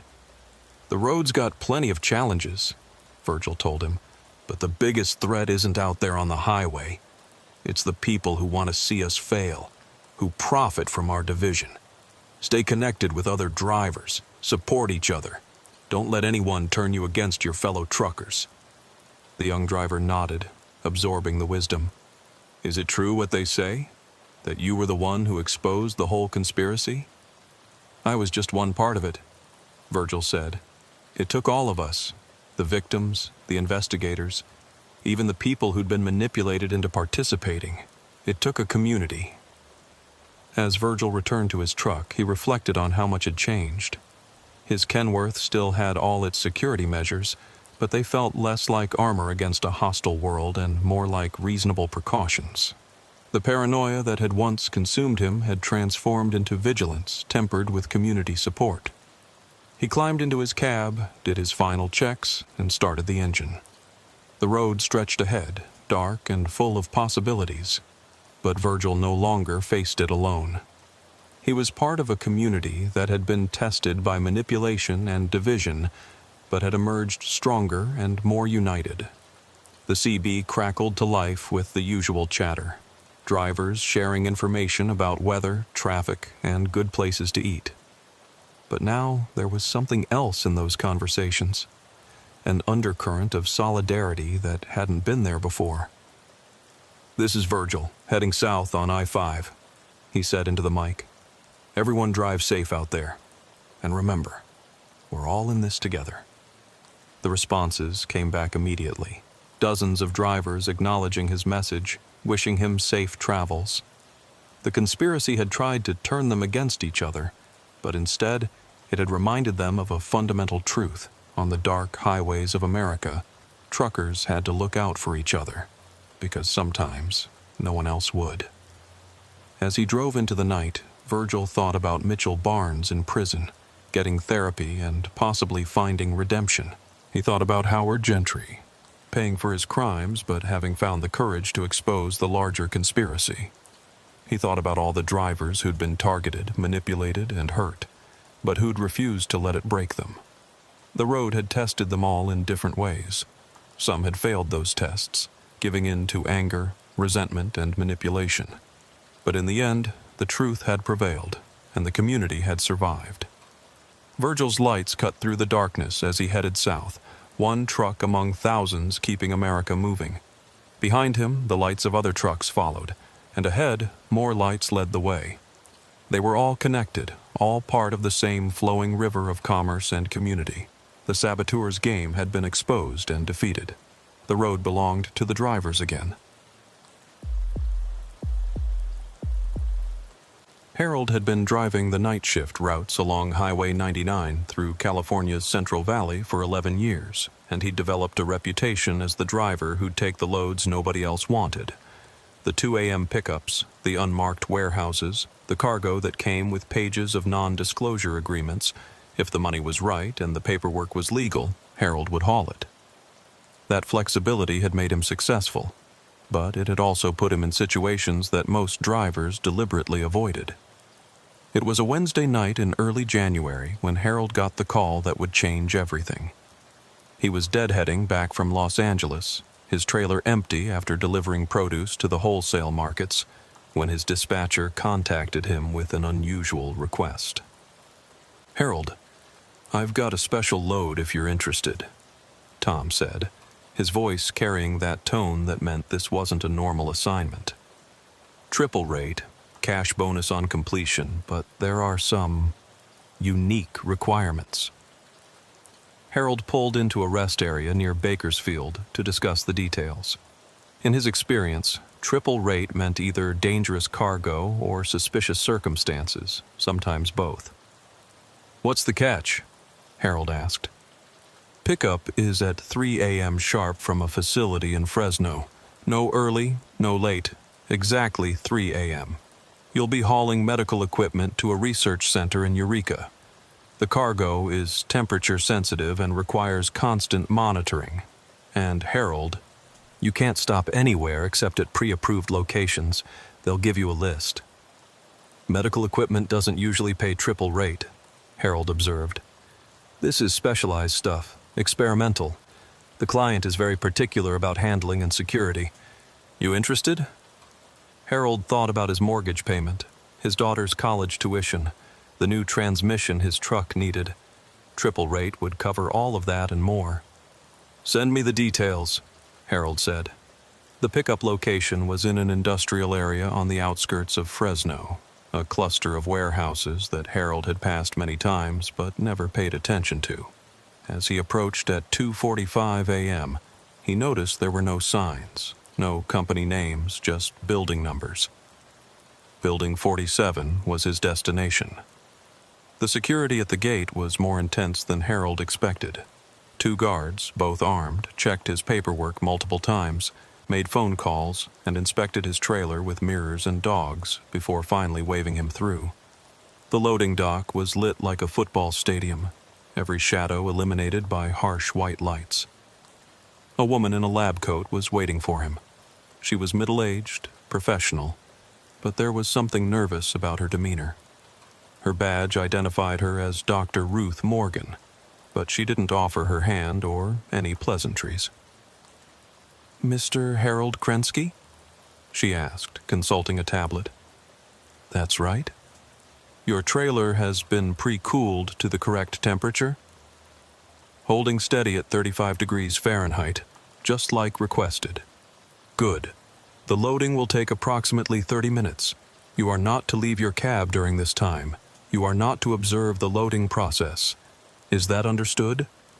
Harold had hauled sensitive cargo before, but this level of secrecy was unusual. Understood.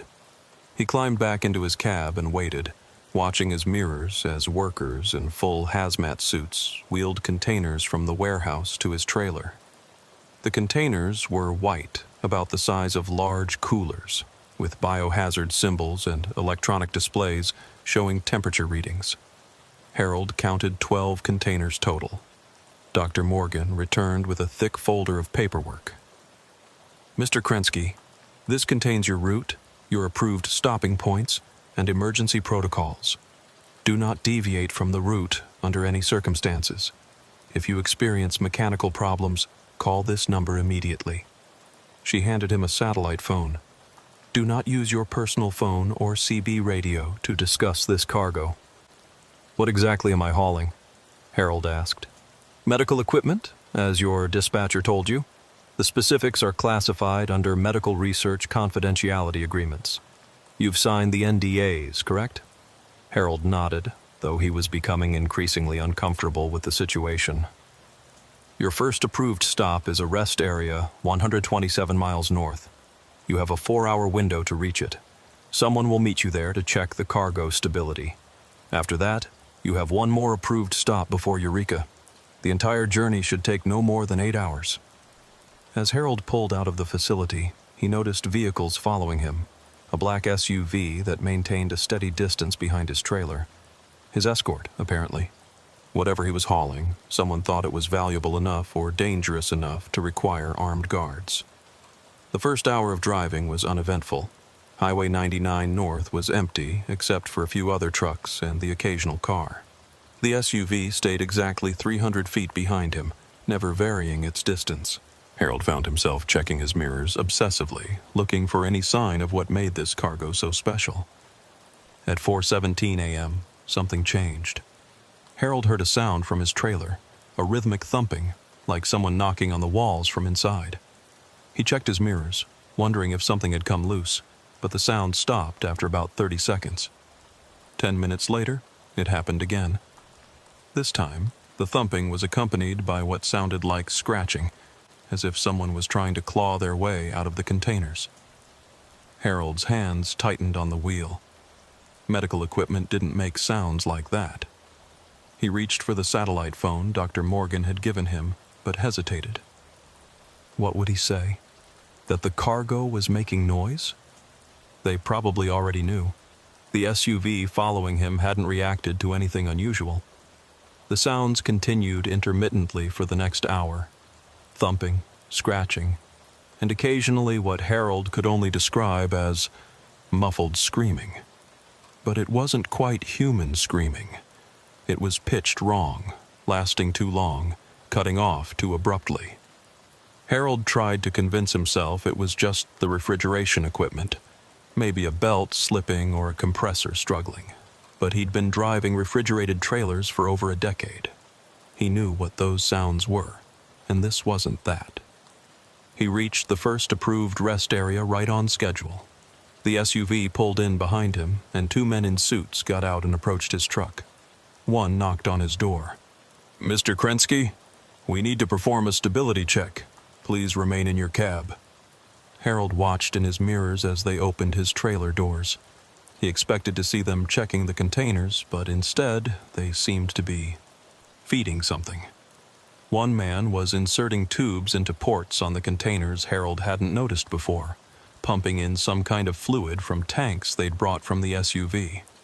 The sounds from the trailer intensified during this process. More thumping, more of those not quite human screams. The men in suits worked quickly, efficiently, showing no reaction to the sounds. When they finished, one of them approached Harold's window again. Everything is stable. You're cleared to continue. Your next stop is in 3 hours. What am I hauling? Harold asked directly. "And don't tell me medical equipment. Medical equipment doesn't scream." The man's expression didn't change. "You're hauling medical equipment, Mr. Krensky. Very sensitive medical equipment. The sounds you're hearing are pressure valves and cooling systems. Nothing more." Harold knew he was being lied to, but the cash bonus for this load would solve a lot of problems. He could ask questions, demand answers, maybe even refuse to continue. Or he could finish the job, take the money, and never ask about it again. He chose the money. The second leg of the journey took him from Highway 99 onto smaller state routes heading toward the coast. The roads were winding, narrow in places, and completely empty at this hour. The SUV continued its steady pursuit, never falling back, never getting closer. Around 6 a.m., as the sky was beginning to lighten in the east, Harold heard a new sound from the trailer. This one was different, metallic, rhythmic, like someone working with tools. It went on for several minutes, then stopped abruptly. Harold checked his side mirror and saw something that made his blood freeze. One of the container doors in his trailer was open. Not fully, just a crack, but definitely open. Something dark was oozing from it, dripping onto the trailer floor. He grabbed the satellite phone and called the emergency number Dr. Morgan had given him. "This is Harold Krensky, hauling the special cargo. One of the containers has opened." "How much is it open?" The voice on the other end was calm, professional. "Maybe an inch or two. There's some kind of fluid leaking from it." "What color is the fluid?" Harold checked his mirror again. "Dark, maybe black or dark red. Hard to tell in this light." "Mr. Krensky, reduce your speed to exactly 45 miles per hour. Do not stop. Do not accelerate. Maintain exactly 45 miles per hour. The escort team will handle the situation." Harold slowed to 45, watching as the SUV pulled alongside his trailer. One of the men was hanging out the passenger window with what looked like a rifle, but instead of bullets, it fired some kind of dart or projectile into the open container. After 3 shots, the container door slowly closed on its own. The SUV fell back to its following position, and Harold's phone rang again. "Situation contained," the voice said. "Continue to your next approved stop. Do not exceed 55 miles per hour for the remainder of the journey." Harold's hands were trembling as he continued driving. Whatever was in those containers, it wasn't medical equipment. It was alive. It was trying to escape, and the people who hired him were prepared for that possibility. He thought about pulling over, refusing to go any further, but he was in the middle of nowhere with armed escorts who clearly had their own agenda. The second approved stop was at an abandoned gas station about 50 miles inland from Eureka. As Harold pulled in, he noticed there were more vehicles waiting, 2 more SUVs and what looked like an ambulance, though it had no hospital markings. This time, Dr. Morgan herself was there. She approached Harold's cab with a concerned expression. "Mr. Krensky, we need to transfer one of the containers to the medical vehicle. There's been a deterioration in one of the specimens." Specimens. Not equipment. Specimens. "I want to know what I'm hauling," Harold said. "No more lies about medical equipment." Dr. Morgan studied him for a moment, then nodded. "You're hauling biological specimens for medical research. They're genetically modified organisms being transported to a research facility. They're valuable and delicate, which is why we need specific transport conditions." "They're trying to escape," Harold said. "Whatever they are, they're trying to get out of those containers. They're following instinctual behaviors. They're not truly conscious, not in the way you're thinking. Think of them as very sophisticated biological machines." Harold watched as the team carefully removed one container from his trailer. As they carried it to the ambulance, he could see the container was damaged, deep gouges in the metal from the inside, as if something with claws had been trying to tear its way out. When they opened the container to transfer its contents, Harold caught a glimpse of what was inside. He immediately wished he hadn't. It was roughly human-shaped, but wrong in every detail. Too many joints in the arms, skin that looked like it was covered in scales or thick calluses, and a face that was mostly mouth with far too many teeth. It was moving weakly, twitching and spasming as they sedated it for transfer. Harold turned away, fighting nausea. "That used to be human, didn't it?" Dr. Morgan didn't answer directly. "The research we're conducting could save millions of lives. These specimens are part of developing treatments for genetic diseases, cancer, aging itself. Yes, the process is disturbing, but the potential benefits are enormous. You're experimenting on people. We're working with volunteers who were terminally ill, Mr. Krensky, people who had no other options. They agreed to participate in experimental treatments." "Did they agree to become that?" "Unexpected mutations occurred. We're transporting them to a facility better equipped to study and hopefully reverse the changes." Harold didn't believe her.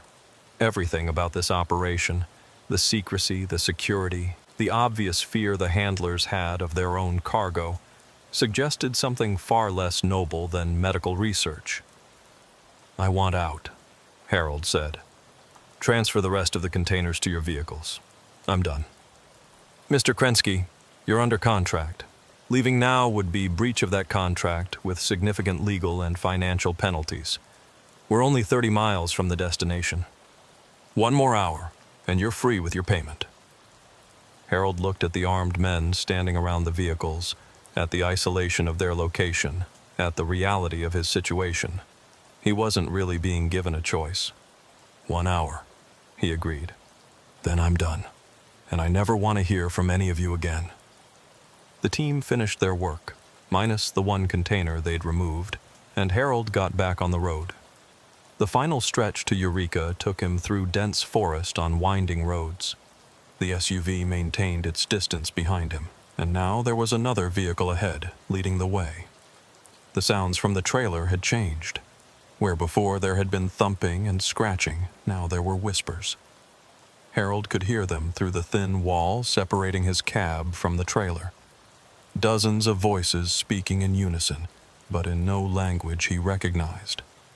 It sounded like words, had the rhythm and pattern of speech, but the syllables were wrong, as if human vocal cords were trying to produce sounds they weren't designed for.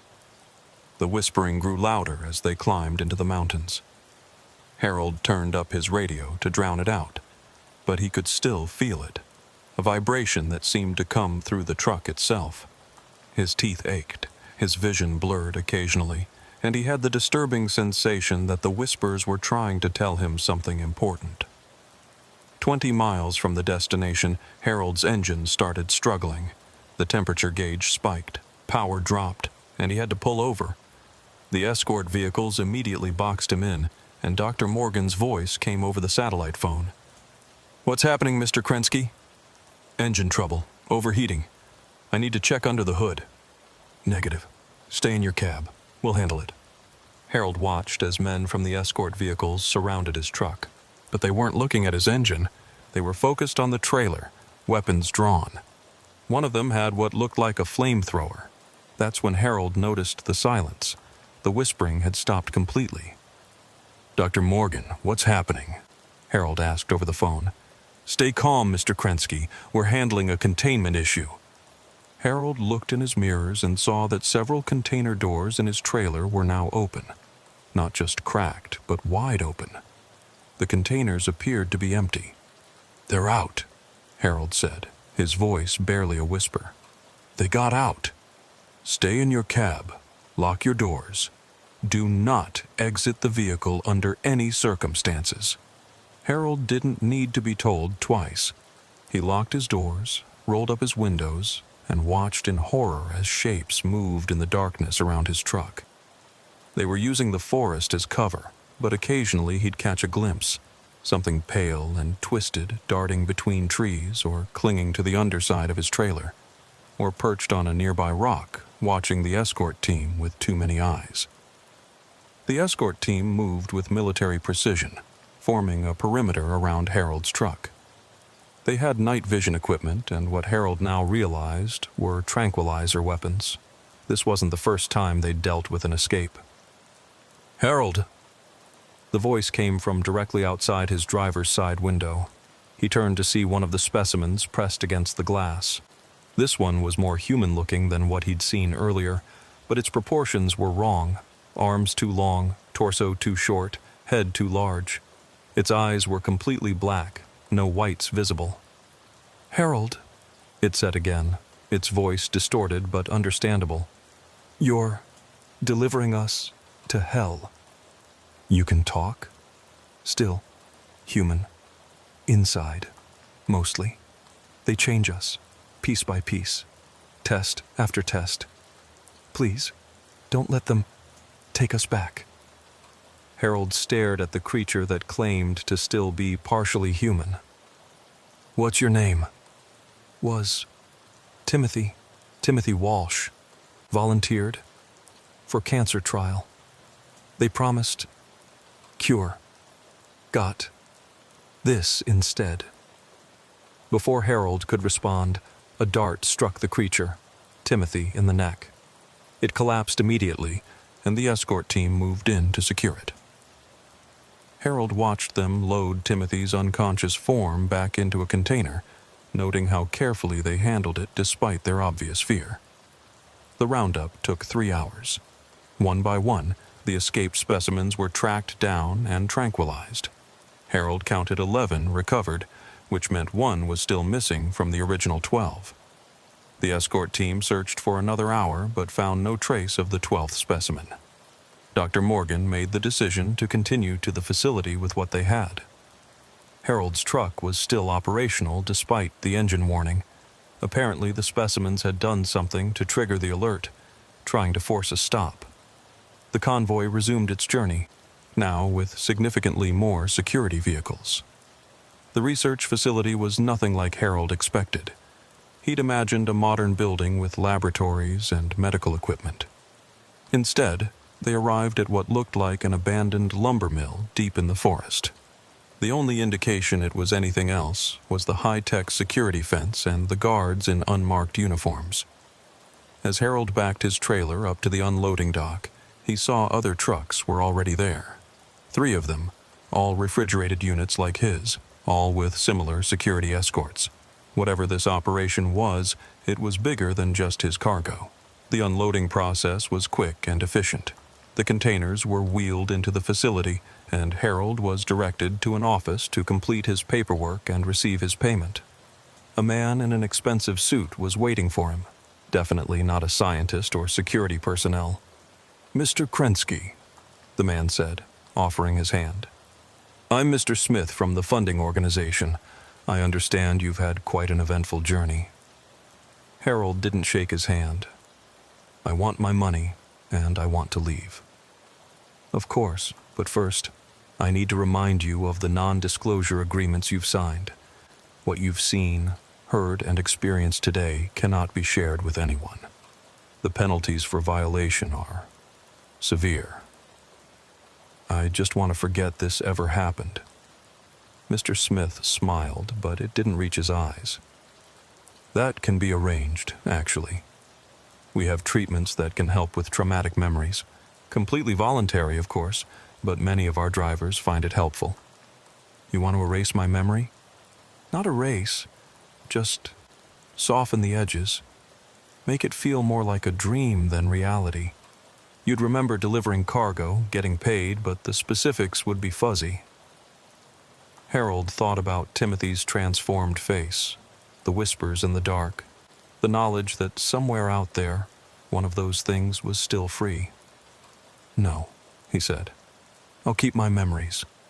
Mr. Smith shrugged. "As you wish. Your payment." He handed Harold an envelope thick with cash. "And, Mr. Krensky, we may have other jobs in the future. Interested?" "Never." Harold took his money and left, driving his empty trailer back toward Fresno as fast as legally possible.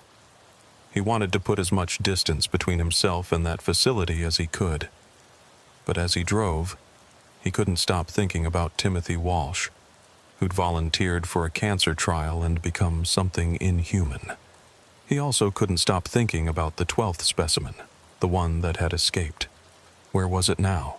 What was it capable of? And how many other trucks were making similar deliveries to facilities hidden throughout the country? 2 weeks later, Harold was back to his regular routes, trying to pretend the Eureka run had never happened. The money had solved his immediate financial problems, but the cost to his peace of mind was higher than he'd anticipated. He jumped at unexpected sounds, had nightmares about things scratching at his trailer doors, and found himself obsessively checking his cargo even when hauling mundane loads. Then the news stories started appearing. Mysterious animal attacks in Northern California forests. Hikers report strange creatures near Eureka. Local pets disappearing at unprecedented rate. Harold knew what was causing those incidents. The 12th specimen was still out there, surviving somehow, maybe even thriving. He considered calling the authorities, but what would he say? And what would happen to him if he violated those NDAs? A month after the Eureka run, Harold got an unexpected visitor at a truck stop in Stockton. It was a woman in her 30s, professionally dressed but with the haunted look of someone who hadn't slept well in a long time. Mr. Krensky? My name is Dr. Sarah Linda. I used to work at the facility you delivered to in Eureka. I need to talk to you. Harold's first instinct was to leave immediately, but something in her expression made him pause. I don't know what you're talking about, he said carefully. I know about the NDAs, Mr. Krensky. I signed them too, but there are things happening that are more important than legal documents. People are dying. Against his better judgment, Harold agreed to hear her out. They sat in a corner booth of the truck stop diner, speaking in low voices. The research started with good intentions, Dr. Linda explained. We really were trying to cure diseases, but the funding came with strings attached, military applications, enhancement programs, the creation of biological weapons that could be disguised as medical research. The specimens I transported were early failures, too unstable for military use, too dangerous for medical applications. They were supposed to be destroyed, but someone decided to study them further, to learn from the mistakes. Why are you telling me this? Because the one that escaped from your transport, we've been tracking it. It's not just surviving, Mr. Krensky. It's evolving, adapting, and it's looking for something. Looking for what? Others like it. We believe it can sense the other specimens, maybe through pheromones or some other biological mechanism we don't understand. It's trying to free them. Harold felt a chill run down his spine. How many others are there? Across all the facilities, hundreds, maybe thousands. We've been transporting them between sites for years, using drivers like you who don't ask questions. And if this thing frees them? Dr. Linda's expression was grim. Then we'll have a catastrophe that makes any pandemic look like a minor inconvenience. These creatures are designed to be superior to humans in every way. Stronger, faster, more adaptable. The only thing keeping them controlled is containment. What do you want from me? Information. Routes you've taken, facilities you've delivered to, anything that might help us predict where the escaped specimen might go next.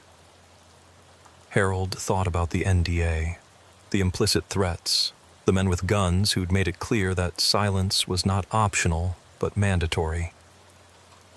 I can't, he said. They'll destroy me if I talk. They'll destroy all of us if we don't stop this, Dr. Linda countered.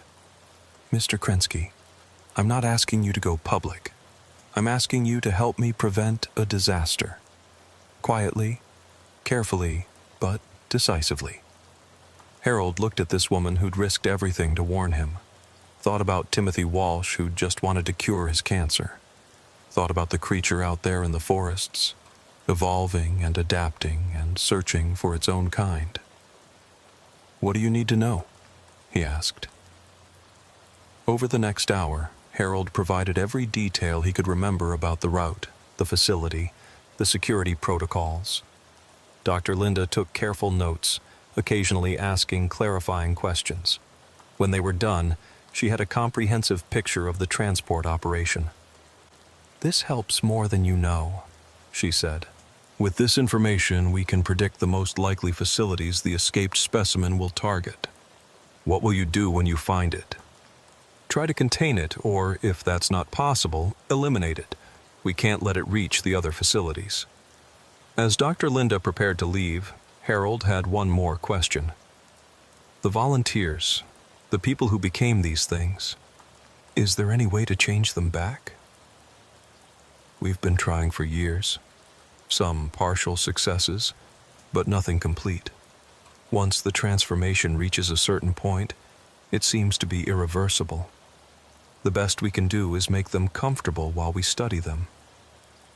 That's not much comfort for people like Timothy Walsh." "No," Dr. Linda agreed sadly. "It's not."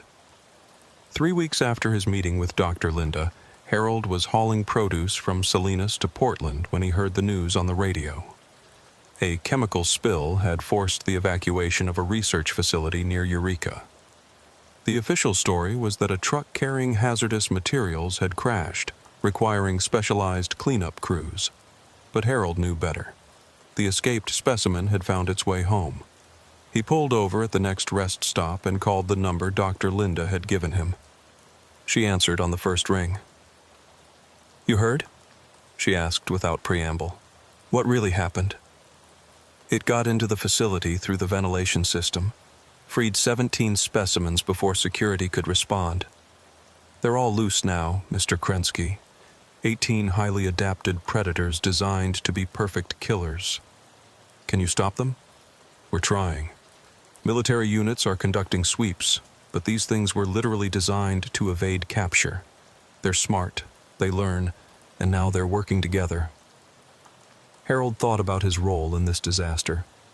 If he hadn't taken that job, if he'd refused to transport the cargo when he realized what it was, maybe none of this would have happened. "It's not your fault," Dr. Linda said, seeming to read his thoughts. "If you hadn't transported them, someone else would have. The system was going to fail eventually. At least now we have someone on the inside who can help." "I'm not on the inside. I'm just a truck driver who made a terrible mistake." "You're a truck driver who knows the transport routes, the security protocols, the facilities. Mr. Krensky, we need to evacuate the other specimens before the escaped ones can reach them. But we can't do it through official channels. Too much bureaucracy, too many people who profit from the current system. We need to do it ourselves."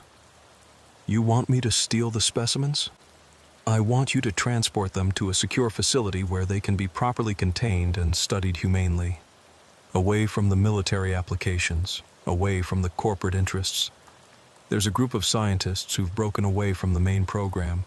We have a facility in Canada, properly equipped and staffed." Harold knew he should say no. He'd already risked too much, seen too much. But he thought about Timothy Walsh and all the others transformed against their will, turned into weapons or experiments, stripped of their humanity. "What do you need me to do?" The plan Dr. Linda outlined was ambitious and dangerous. Using Harold's knowledge of the transport system and her inside information, they would intercept shipments of specimens and redirect them to the secure facility in Canada. It would require perfect timing, forged documents, and a network of drivers willing to risk everything. Harold reached out to his most trusted colleagues, drivers he'd known for years who could keep secrets and handle dangerous cargo. Not all of them agreed to help, but enough did. They called themselves the Underground Railroad, though instead of escaped slaves, they were transporting genetic experiments gone wrong. The first extraction went smoothly. Harold intercepted a shipment bound for a facility in Nevada, convincing the escort that he'd been assigned the route due to a last-minute change. The guards were suspicious, but accepted his expertly forged paperwork. He drove the specimens, 8 of them, straight through to the Canadian border, where Dr. Linda's colleagues took custody. The second extraction was more complicated. The security had been increased following the Eureka incident, and Harold had to actually hijack the truck from its original driver, a man named Carl, who Harold knew was struggling financially. Harold offered him enough money to disappear for a few days and claim his truck had been stolen. Carl, who'd transported similar cargo and had his own nightmares about it, agreed. By the fourth extraction, the corporation behind the experiments had realized what was happening. Security was tripled, routes were changed at the last minute, and Harold knew it was only a matter of time before they identified him as the common factor. That's when he got an unexpected ally. Mr. Smith, the corporate representative who'd paid Harold after the Eureka run, contacted him directly. "Mr. Krensky, we need to talk. In person, alone." They met at a truck stop in Bakersfield, the same place Harold had first learned about the Underground Railroad from Dr. Linda. Smith looked different, haggard, stressed, like a man carrying terrible secrets. "I know what you've been doing," Smith said without preamble. "The redirected shipments, the Canadian facility, all of it." Harold tensed, ready to run if necessary. "I want to help," Smith continued, surprising Harold completely. "Why?" "Because I've seen the end game, Mr. Krensky. The military applications, the mass production plans, the deployment scenarios. They're not planning to use these creatures against foreign enemies. They're planning to use them for population control, domestic population control." Harold stared at him in disbelief. "That's insane." "Is it? Create a crisis, offer the solution, establish complete control in the name of safety. The specimens are perfect for this. Terrifying enough to justify any response, controllable enough through pheromone triggers that the corporation can turn them on and off at will. You're telling me this is all intentional? The escapes, the attacks?" "Not all of it. The Eureka escape was real, unexpected, but they're using it as a test run, seeing how the public reacts, how quickly they can mobilize responses. The next release won't be an accident." Smith provided Harold with invaluable intelligence, transport schedules, security protocols, and most importantly, the location of the main breeding facility where new specimens were being created. "There are over 300 specimens at that facility," Smith explained. "If they're released strategically in major population centers—" "Chaos," Harold finished. "Complete chaos. Followed by martial law, suspension of civil rights, and a new order with the corporation pulling the strings behind government puppets." Harold and Dr. Linda's network now had a new mission. Not just rescuing existing specimens, but preventing the creation of new ones. This meant targeting the breeding facility itself. The facility was located in a remote area of the Sierra Nevada mountains, disguised as an agricultural research station. Security was military-grade, with armed guards, electronic surveillance, and containment protocols designed to prevent any escapes. But Harold had an advantage. He knew their transportation patterns. Every week, supplies were delivered to the facility by trusted drivers. Harold had become one of those trusted drivers through his previous work. He could get inside. The plan was simple in concept, but complex in execution. Harold would deliver a shipment of supplies that included hidden sedatives designed by Dr. Linda to safely tranquilize the specimens. Once they were unconscious, a team of sympathetic scientists inside the facility would load them into Harold's truck, and several others positioned nearby.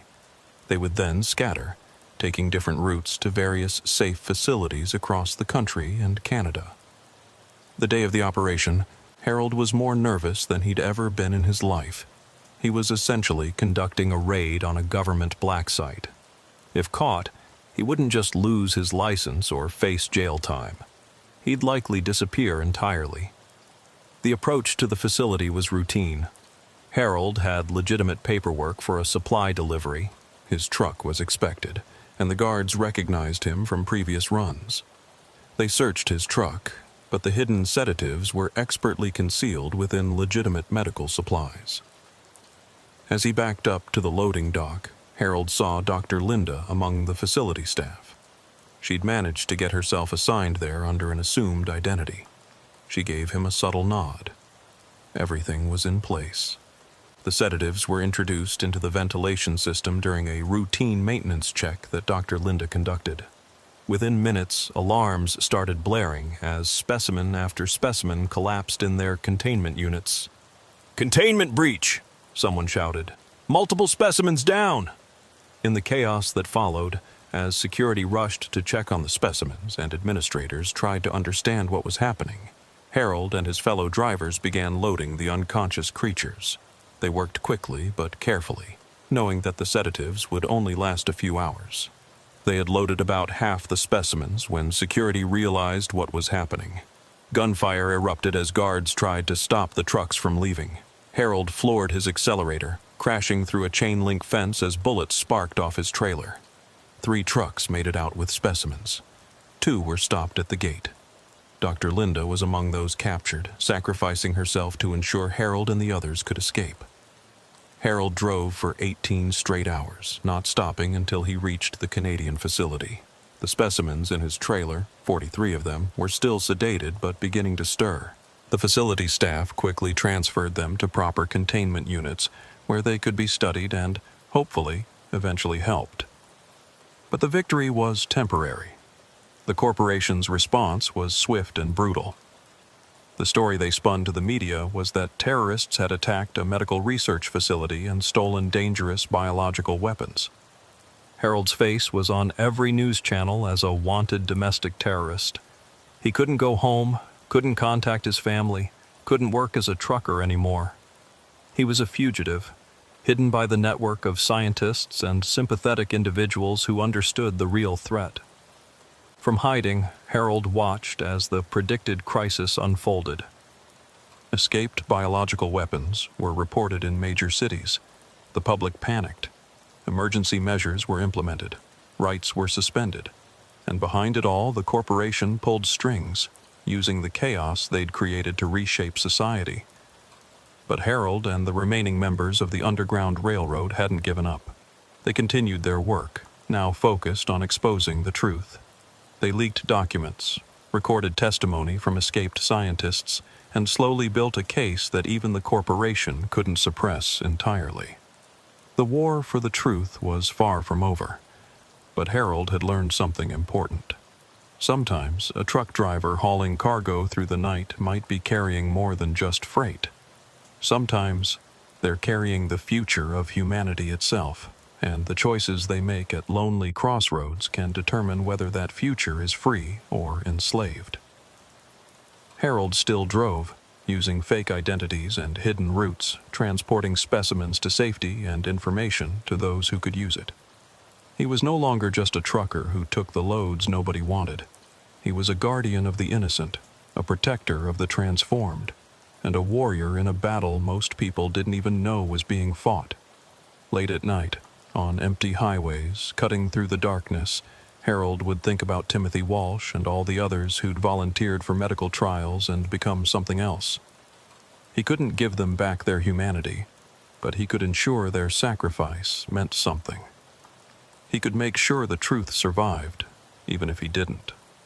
The road ahead was long and dangerous, but Harold kept driving. Because sometimes, that's all you can do. Keep moving forward, keep fighting, keep hoping that somewhere down the highway, there's an exit that leads to something better. And in his trailer, carefully contained and sedated, the victims of humanity's ambition rode along, waiting for a cure that might never come, but at least free from those who would use them as weapons. The midnight cargo rolled on through the darkness, carrying secrets that could save or doom them all.